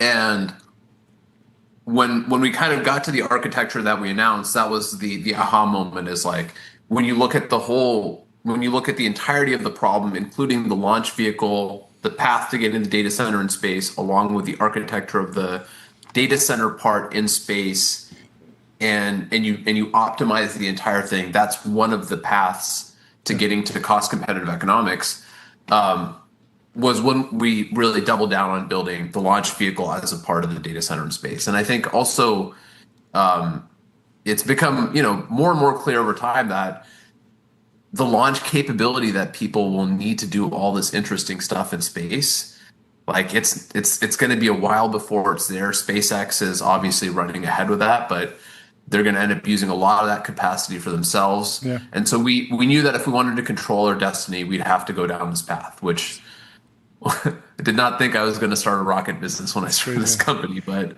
so what are the dials that you're turning on launch vehicle? Are you going bigger, first he's funding smaller? the anti-data center movement here. Right? Oh, we need to create even more of a catalyst. That's a tinfoil hat conspiracy. The data center in space. It's not a tinfoil hat. It's a blue hair conspiracy. Sure. You guys will see me protesting outside of a data center. Maybe put them in space. Yeah, you gotta go boots People on the will be ground. protesting that in due time. Don't you worry. But on the launch vehicle, what dials are you turning in terms of the amount of mass to orbit, or the size of the vehicle, the fuel? Like what? How do you want to develop something that's different, or do you just want to have a secondary option that's as close to the sort of standard interoperable market standard launch vehicle, or do you want something that fulfills a specifically different role and fits a different piece of the stack?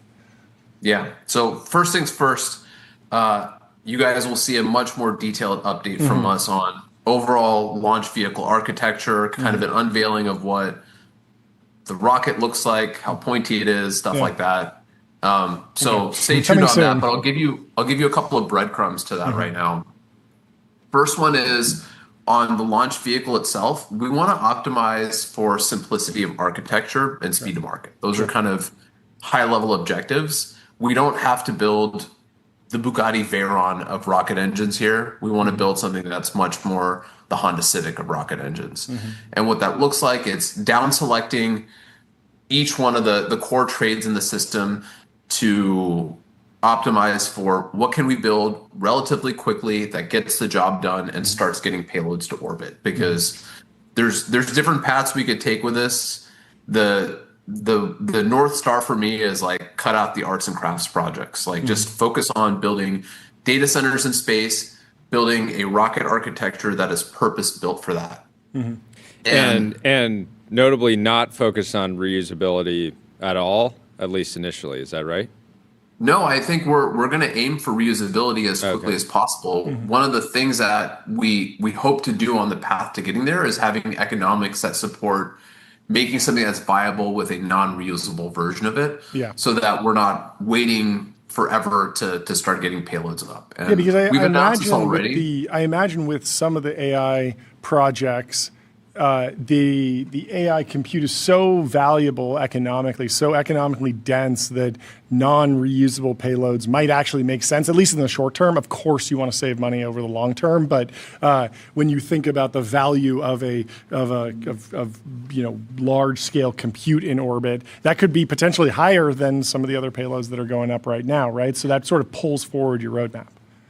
Yeah, I mean, I think this, if I understand you right, I think one of the things that is an interesting observation here is more on the sort of business and economics of the rocket business. Hold on one sec, my light just cut off here. No worries, you're good. Let me tell you about Console. Jesus Christ. Console builds AI agents that automate 70% of IT, HR, and finance support, giving employees instant resolution for access requests and password resets. We got an add-in and a nice view of the art right behind you. So thank you. I can't get away from the technical difficulties today. My goodness. So what was I saying? On the economics and the business of rocketry. I think there's something that's pretty interesting that's happened here, which is if you look back in time towards kind of when the first commercial rocket businesses were getting started, Blue Origin, SpaceX, et cetera, the primary business model, as I understand it, was third-party launch. Build a rocket to take stuff to space, and the taking the stuff to space is the monetization. Yeah. Which, if you rewind the clock 10 to 15 years ago, the majority of that activity was driven by government, right? It was government needs, government payloads, national security, et cetera, et cetera. What we're seeing now is the bulk of the payload that at least, that is going to be going to orbit, a lot of it is commercial. And in particular, the AI component is commercial in nature by and large.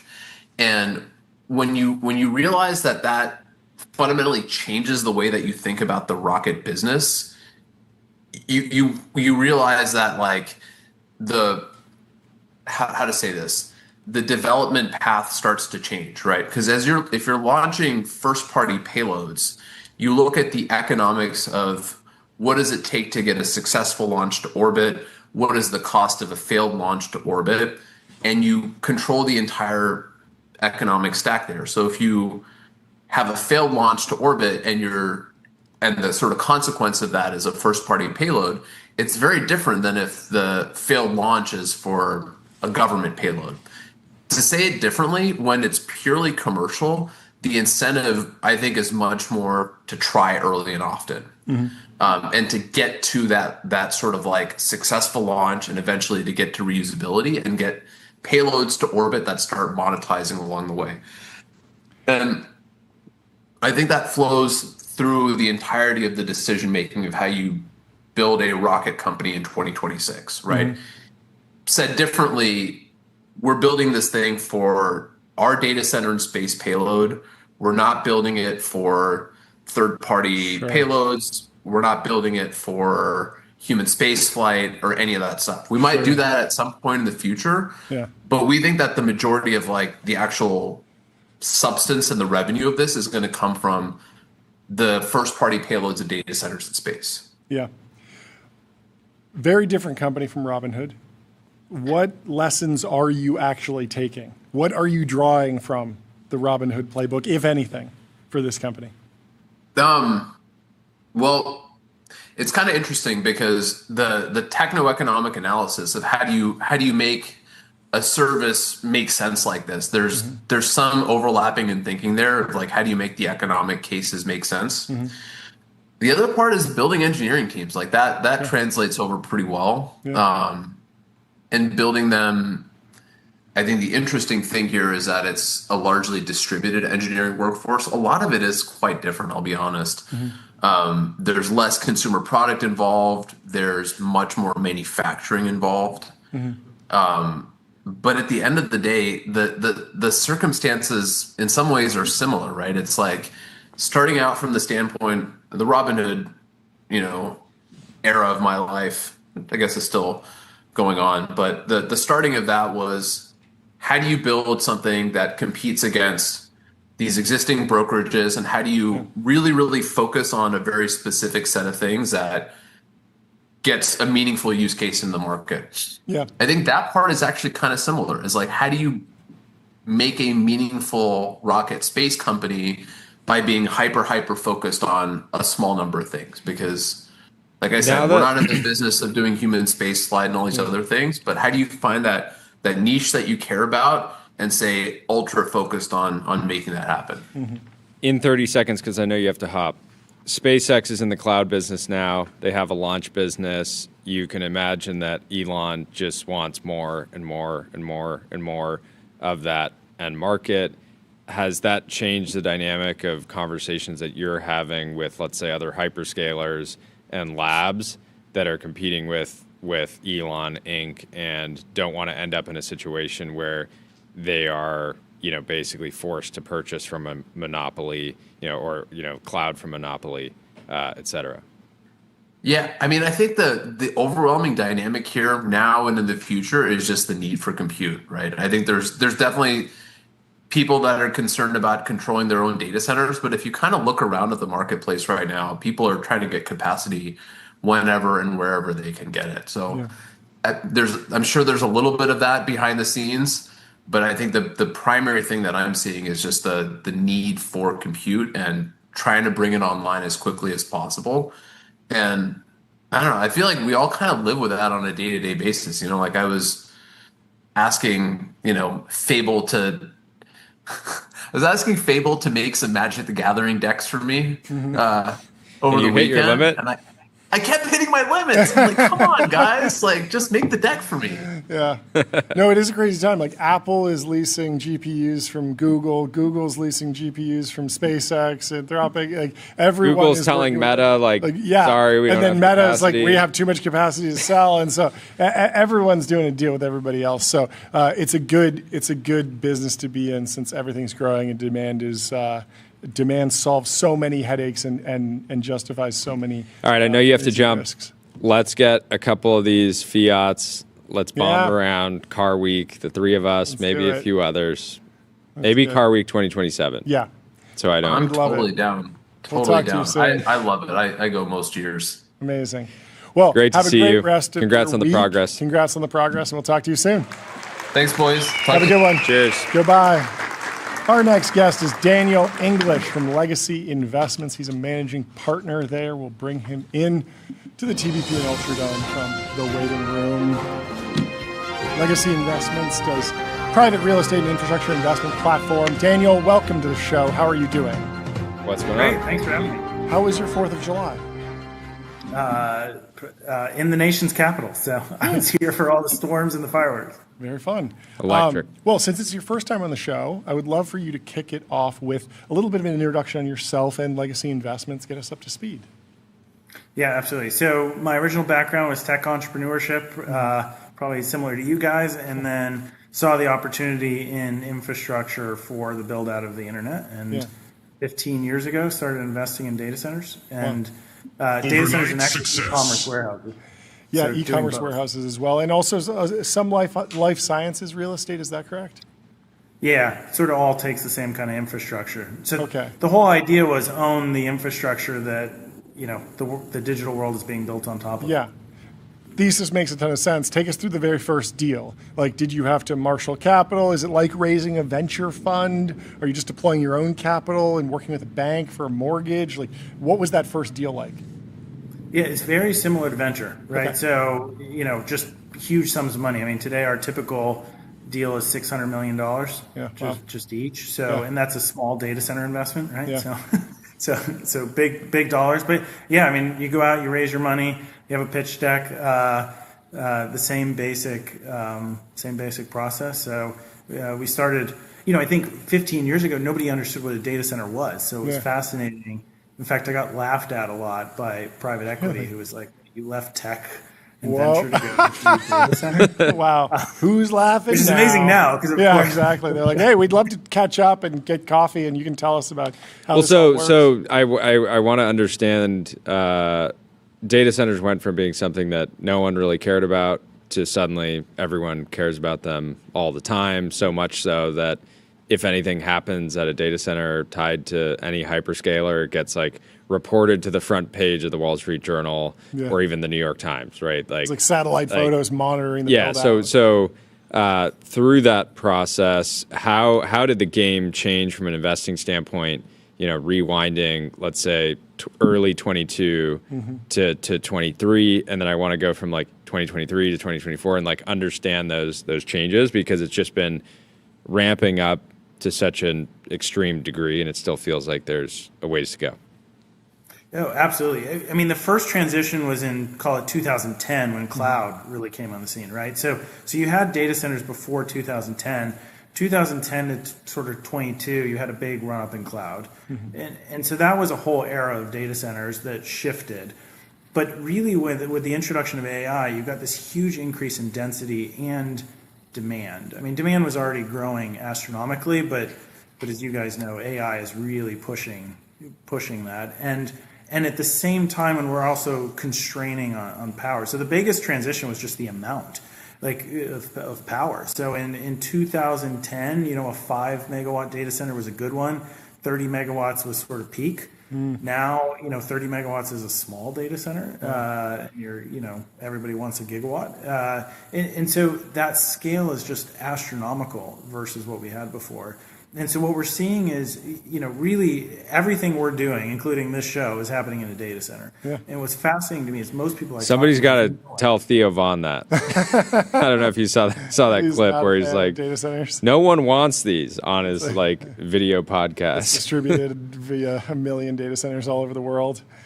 It's fascinating. But when we talk, like my branding firm interviewed a bunch of 20-something-year-olds, and they're like, where do you think everything that's happening on your phone is happening? And they're like, well, it's happening on my phone. And we're like, no, it's not. It happens in a building. Yeah.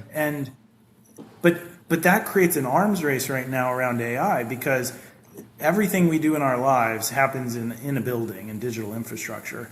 And there is a massive supply constraint because of that increase in power demand. I mean, there's only so much power. And frankly, there's only so much land, particularly with the political sentiment right now, that you can build these. Yeah. And so having access to a building to house your compute becomes a distinct competitive advantage in the AI race. So what does your search process look like? If I've seen data centers in downtown where it's like a converted office building, no windows. That's probably for a CDN or some local delivery. But if you're just driving through the middle of America and you see some land, are you thinking about power, or is there natural gas in the ground? Or are you doing more of the deals where it's like what happened at Colossus, where there was a building that already had a lot of power for manufacturing appliances like washing machines, and then it was easier to convert and upgrade that building? Do you do everything? Like, what's the process for finding a site? Yeah, I mean, data centers are really giant machines, right? I think that's probably obvious. And what's exciting to me is it's the first time in human history we had buildings that weren't designed for humans, truly, right? You think about most buildings you interact with, or real estate or private equity invests in, are designed for people. Data centers it's not about a person, it's about a machine. So in terms of where do you pick a data center site, you're really picking on where the machine wants to go. Machines care about power, right? So power is, to get quick power, you need infrastructure. So we're really looking at infrastructure, and then you're looking at fiber, so that we can get all the digital bits around. So that's also a form of infrastructure. So you're really looking at power and fiber first and foremost. Water obviously is a hot topic anymore. Particularly what we're building, it's all closed loop systems, so you're not using a lot of water. And so really it's fiber and power infrastructure. And then the third piece is latency. So how much time does it take to deliver those digital bits? How close are you? And so historically, you did not see data centers downtown other than for networking. Today, like we bought the Chicago Board of Options Exchange building on LaSalle Street downtown, and we're turning that into a large AI data center right now. And that is wonderful because I've got great latency, great fiber, and lots of power infrastructure I can tap into. But what's fascinating is I can put 50 megawatts in about 40,000 square feet in that building today because of densities. In 2010, I may have gotten 4 megawatts in that building. Wow. Interesting. Fascinating. What does your government relations team or strategy look like, interfacing with neighbors to data centers, regulators, senators to mayors, all sorts of different? Who are the important constituents to get on board when you're working on a project? Yeah, I would say part right now. I mean, you guys obviously are highly aware of this. The political problem with data centers is very real right now, and it's interesting because we all use them, right? Our lives are dependent on them. But I think there's a need for partnership with the cities and the communities. So that's something we take very seriously. I got a question recently about, but data centers are bad or ugly or using all our water and power. A lot of those are either misconceptions or, somebody did build a bad building. You can always build a bad building. And so I would say something we work very hard at is partnering with cities on deploying data centers that are not using all the water, are using existing grid infrastructure, and frankly are not ugly. I mean, I think part of the problem is just how ugly they are. Yeah, is there we were talking about the cell phone towers in Los Angeles. They're sort of dressed up like trees. I don't know that that's that effective at being beautiful. Although they do sort of melt into the background. Of course, like when you're up close, you can clock it, but when it's just on the horizon, you don't really notice it. Have you seen any trends in sort of like low hanging fruit in like, oh, if we just do this, it'll increase the cost 1%, but the response from the community is going to be 50% better because we did X, Y, or Z? Yeah, no, absolutely. So my team and I converted a glass office tower in downtown Minneapolis into a large AI data center. It's a beautiful building. And in fact, nobody even knows there's a data center in there for the most part. We're doing, the Chicago Board of Option Exchange building is a beautiful architectural building. Part of what I love about data centers is it's really infrastructure. And so you can bury it underground, you can put it on top of a roof, you can do these mixed use. They do not have to look like prisons, which some of them do. Yeah. And so that gives you a lot of creative flexibility. Like we're building a greenfield data center in Texas right now, and our architecture team found ways to do fencing that effectively you can imagine Frank Gehry's museums. It sort of looks more like that, and so there are actually a lot of windowless buildings that we all like culturally. And so we take a lot of inspiration from that. Yeah, basically every sports stadium is sort of windowless from the outside, and yet we love them and they look great. Yeah. Are you involved in any conversations, or have you heard of any conversations where local communities are effectively asking for direct payments in order to provide support for a data center? Because you said we all use data centers, but the thing about data centers is Google's going to find a way to serve me no matter what, regardless of if they're my neighborhood or my community and it's open to a data center. 3 milliseconds of extra latency to put it 5 counties over. And so it's very easy to push the not in my county rhetoric if the only impact of that's going to be a millisecond of latency or something like that. We're seeing, there is a lot of pressure obviously on where data centers go right now. Yeah. We are seeing communities make direct asks. We're seeing tenants and investors such as ourselves do as much as we can to benefit the community. There are significant benefits. So let me take my building in downtown Minneapolis. That building's recently sold for, we still manage it, but it recently sold for the highest price of a building in Minneapolis or in Minnesota. And so you imagine that building, when I stepped into it, was basically mostly worthless. It was an office building, mostly vacant.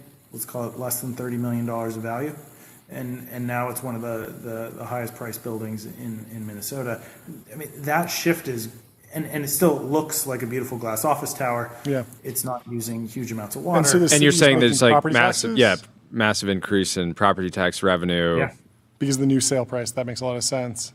Interesting. Well, and then you also have hundreds of millions of dollars of infrastructure going in from the tenants. Sure. You've got hundreds of millions of dollars of investment from us. We did create new jobs. Yep. And so those are good. Those are obviously positive benefits. Yeah. We are seeing everything from tenants and investors sponsor everything from new fire stations and fire trucks to benefits for housing, schooling. In addition and on top of sort of just tax benefits, right? What is your process for sequencing out finding tenants? I imagine it's sort of a if you build it, they will come moment for you. But in terms of talking to hyperscalers, neoclouds, doing something yourself, partnering with a chip company. I mean, everyone is participating in various levels of the stack. What does it look like for you as you're sussing out an opportunity? Yeah, and obviously it's a big deal right now for anybody to have access to infrastructure for compute, right? So the hyperscalers, the neo clouds, everybody's competing for the same space. In fact, we often see that we've had video game companies, neo cloud, cloud users all try and get in the same building, right? So everybody's competing for a fairly limited supply. It is very, I would say, it functions much more like partnerships. Similar cities, it's very partner oriented. Tenants, it's very partner oriented because these are huge, massive capital investments, right? So on the low end, you're looking at $500 million. On the high end, you're looking at $10 billion, right? And so, but they're making just as big of investments. I'm guessing that's obvious, but you know, they're the ones providing the chips and serving their customers too. And so there's a mutual investment on both sides. So there's I would say a tight relationship between the tenants and developers and capital partners such as ourselves to help make sure these are successful. Nobody wants them to not be successful. But it is speculative on the capital's part. So these are not build-to-suits. Like we're not sort of buying land with a tenant in tow. We're buying land and getting the development going and risking capital to make sure that they have it on time that they need it. A friend of mine is in the art business. I know you're a collector. He was telling me over the weekend about what a mess the art world is right now in the art industry. Does that make it a great time to be a collector? Yeah, well, what I love about art collecting is it's a lot like investing, right? You want to buy low and sell high. Yeah. So if like the market's in turmoil and it's bad, it's probably a good time to acquire things that you love. Before a correction upward. But how have you been approaching it? Yeah, I would say, exactly that. I think the art market, the argument is always bet on art history, right? So what's fascinating about art is it captures this moment in time, right, where there's a shift in perspective or ideas or thinking, and that's where the great art really is, and the value tends to be captured in those pieces. And so I would say my particular art investment leanings, collectings are on, you know, what's big in art history. So like I just picked up a Dan Flavin who is famous for light bulb art in the 60s. And so I got the piece this month, the first piece he ever did with multiple light bulbs. And the whole thesis to that is, well, one, it's beautiful and I love it. But two, it's an important moment in art history. And so, you know, you're sort of, it's like betting on core real estate or I suppose, you know, a great tech company that's building something brand new. Does buying a historically significant piece of art feel more risky than buying, let's say, like a rundown building or a building like you described in Chicago, or does it feel about the same? Do you have a similar confidence level when buying both? I would say what I love is both of them have a lot of specialized knowledge. And so if you have the specialized knowledge, you can do sort of that risk-adjusted analysis. So I would say they feel equivalent to me, at least the ones the bets that I were making feel equivalent to me. But, you know, data centers, adaptive reuse, you know, real estate, all of that is just highly specialized, right? And so you know, like a lot of people, I surround myself with other really smart people to give me good guidance, but it feels like a safe bet. Have you ever thought of combining the two passions? I know that you're describing this glass building, which sounds amazing, but have you thought about working with a contemporary artist to try to make the world's most beautiful data center? I feel like that would be a good kind of flagship project for you that I at least would like to see. Yeah, yes, we have some things in the works in Chicago, in fact.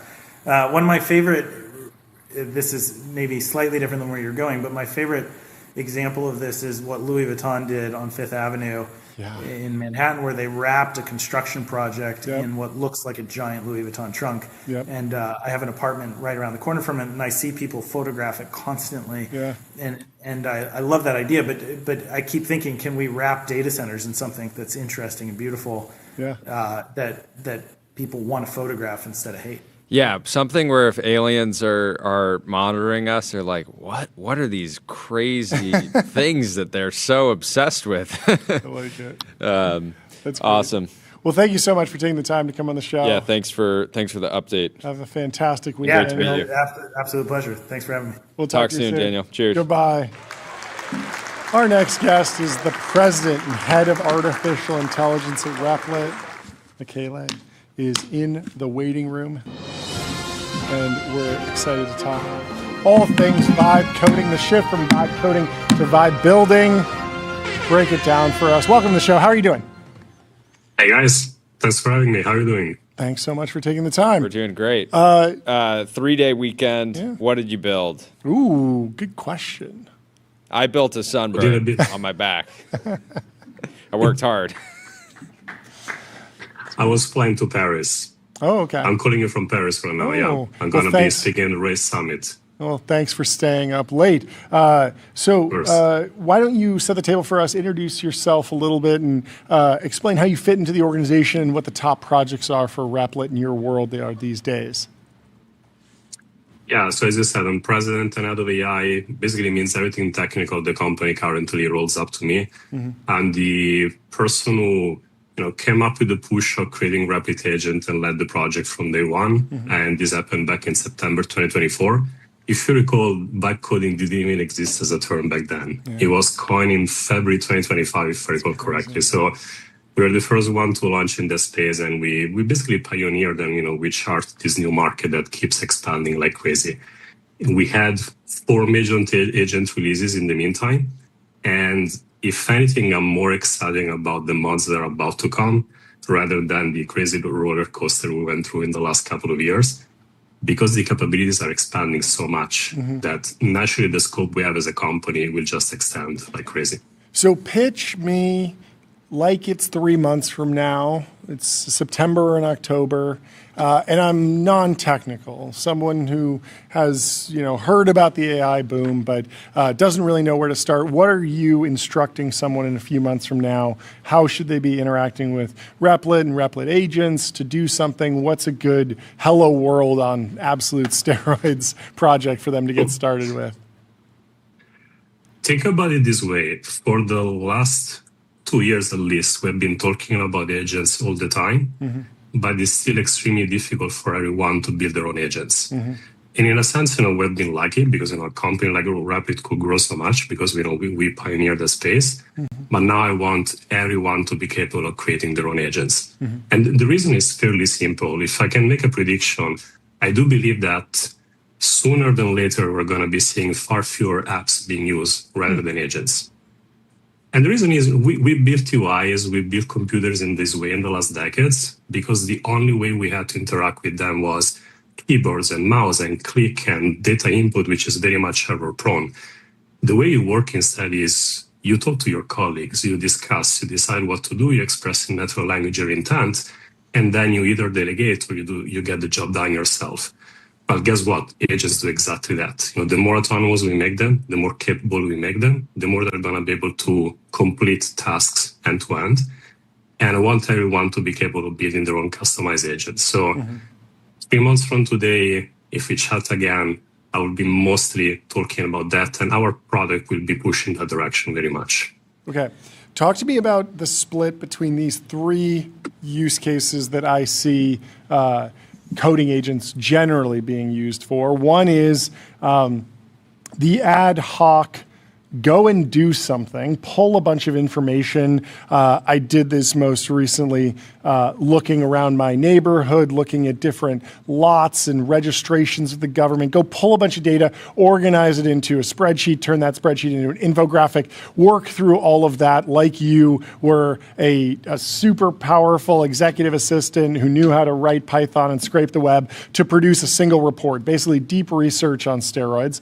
Then the second bucket that I see a lot is I want a daily summary. I want you to do something for me that requires AI and LLMs to summarize information, put something together, something that runs continuously. And then the third is go build me a piece of software one time, deterministic software, and then I will interact with that software on a regular basis. So Ben Thompson just went on a vibe coding journey. He built an inventory management system for his house. It is a piece of deterministic software that runs on his local network. And then once he is interacting with it, it is pure deterministic software. There is no AI inference that's happening really. Maybe it calls out to an API. But those three buckets, is that a good way to think about the way people are using AI today? What's the breakdown and how do you see it evolving? I think it's a great way. And the last bucket you mentioned, the deterministic software, the fact that you can build a lot of internal tools, and you see a lot of solopreneurs creating software 0 to 1 on Replit. That's where most of the effort went in the last couple of years. I think we're going to be seeing a shift very quickly away from that. Apps are not going to be disappearing overnight. They still play a role. SaaS will play a role in companies for a long, long time. But it's also true that some of that software can be replaced by agents accomplishing tasks end to end. And that's what I think if we... Yeah, and is that the fat models? Like you used to go to an LLM and ask it to do 2 + 2, and it would guess 4. Then it was able to write a little bit of Python, but that's just expanding to the point where the actual LLM itself, the API for the model can do more and more capabilities, and the agent harness will be able to do more and more as well. So you essentially instantiate whatever software you need ad hoc on the fly, and you expect that to grow. Exactly right. LLMs have become much better at long horizon tasks. You see them working like even for hours in a row. The additional layer that we put on top of them, the agent harnesses, are such that you can also introduce verification criteria. So that, for example, you come up with a high-level goal. Say you built an app on Rapid, and then you want to optimize the conversion rate, and you set a 5% as a goal. Well, guess what? You can have an agent doing that for you. You don't have to prompt it on the specifics on how to make that happen. It will connect to your app. The agent will decide to improve conversions. Maybe I need to change the copy of the website. Maybe I need different images. Maybe I need like a different pricing page. And then you keep measuring until it accomplishes the goal. That's what you have been hearing more and more being talked, in the industry as loops. And I would call this like the post-prompting era. We don't put much effort in prompting anymore. Even if you hear Anthropic researchers and engineers explaining how to use Fable 5, the main insight is stop giving it prescriptions, stop giving it rules. Just tell the model what you want to accomplish and then trust the process. Well, that's the type of product that I think we're going to be seeing build more and more in the future. The goal finding. Jordy. The goal finding, exactly. You mentioned, going back to your earlier call out on people building customized agents. What are these? Is this like entirely personal software, or do you see this as like one-person companies where they'll build an agent and sell it to other people? Is it both? I'm having trouble. I've been just experimenting lately and trying to, every time I think, I should try to use, I need some information from an app. So like I use Surf Report as an example. Like I'll just ask Chad, hey, what's the Surf Report for this spot? And it does it quite well. You can do it for the weather. You can do it for so many different apps. And I expect that agents, as they get better and better, will just be able to, anything that I could imagine a custom agent to do personally, the models can do. And I've seen this a lot where people will go and they'll vibe code a solution to something that the model can do natively. And then you'll be like, I have a piece of deterministic software that does all it summarizes all my emails, and it's like, well, you can actually just integrate your email directly and ask yeah. And so part of me is Yeah. like I don't know if I'm being creative enough to think of use cases, or what. I think the rule of thumb to be as creative as possible is you need to think in general terms.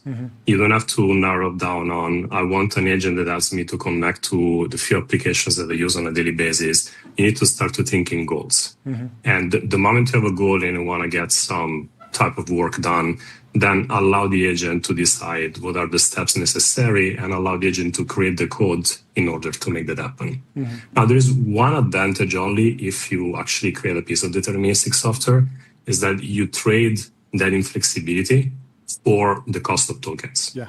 So every time you just allow the model to do the majority of the work, you're actually spending quite a bit of money, especially if you need to use frontier capabilities. Yeah. So a lot of the tools, the internal tools built on Rapid today, they tend to be very deterministic also for the reason, because if they start to be used by hundreds of thousands of people in a company, you don't want them to be hitting with the frontier models. Otherwise, it's financially irresponsible to do that. Last question for me.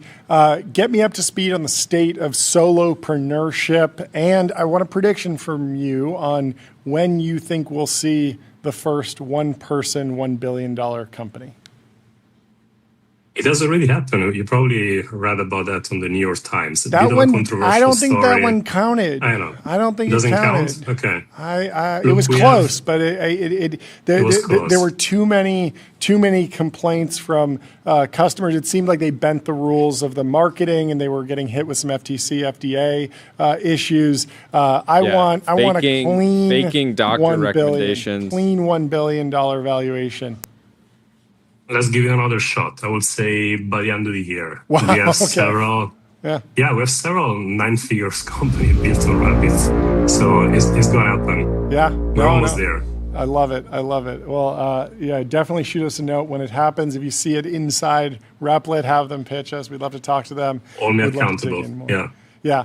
But thank you so much for coming on the show. Great to meet you. Enjoy and, France. Safe travels. Safe travels, and we'll talk to you soon. Goodbye. Will do. Thank you, Cheers. guys. Yep. Goodbye. Should we close out with this Raul post? Guy selling post-trained open source models. If you don't own your own models, you don't own anything. Guy selling harness on top of models. If you rely on one model, you are cooked. Guy selling tokens. Instead of manually prompting your models, just put them in a loop where they prompt themselves. And Paula says, guy selling GPUs, yes. Which is accurate.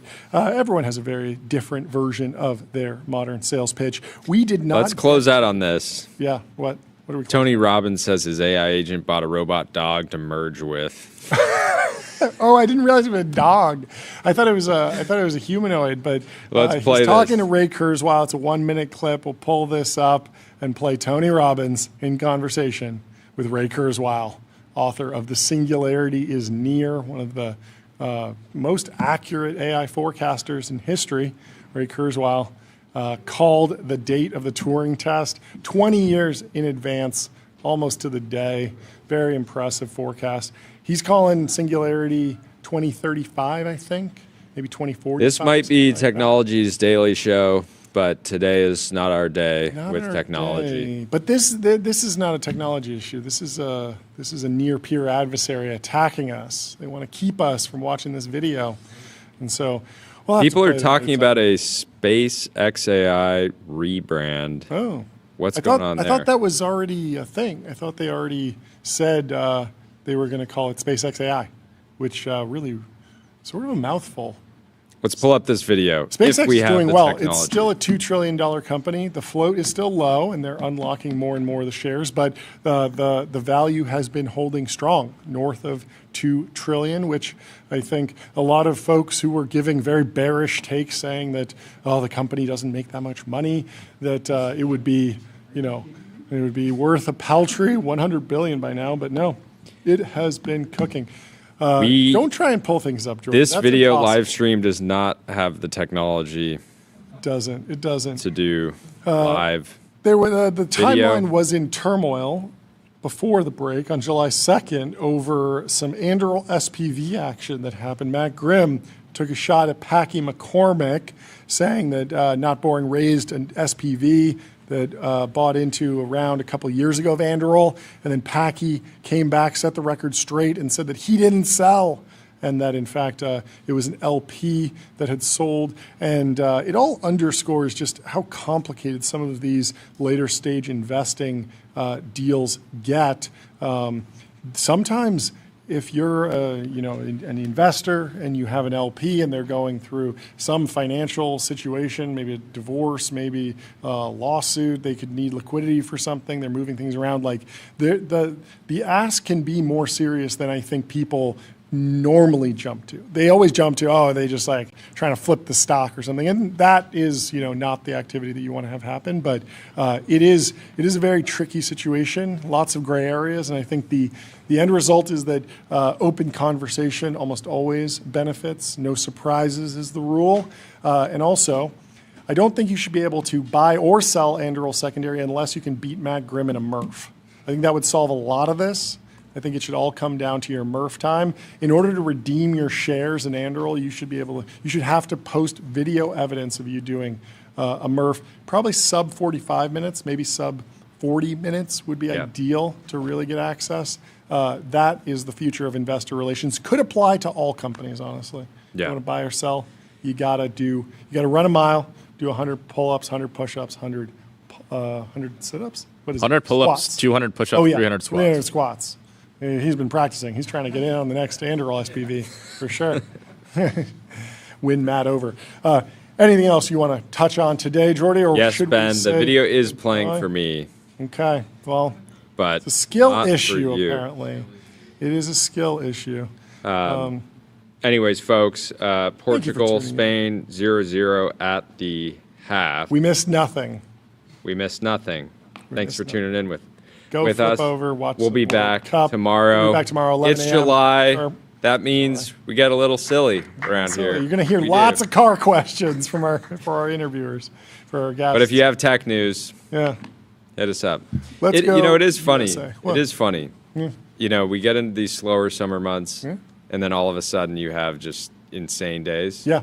So you got to be live every day. So, you got to be ready. Yeah, I mean, the basic cycle of tech news will slow down. Venture capitalists are famously on vacation from May 15th to September 27th, right? That's when they go on vacation, right? I think Fully usually off. mid-October is like real. When they come back, yeah. But that leaves opportunities. Last year we got the talent wars. Zuck didn't take any breaks. He was poaching left and right. So there's always a chance we get a wild card. But things have been slow, so lots of time to discuss vehicles and other fun topics. But stay with us. We will see you tomorrow at 11 a.m. Pacific. Have a great week. Have a great day. Let's go USA. Leave us 5 stars on Apple Podcasts and Spotify. Sign up for our newsletter, TBPN.com.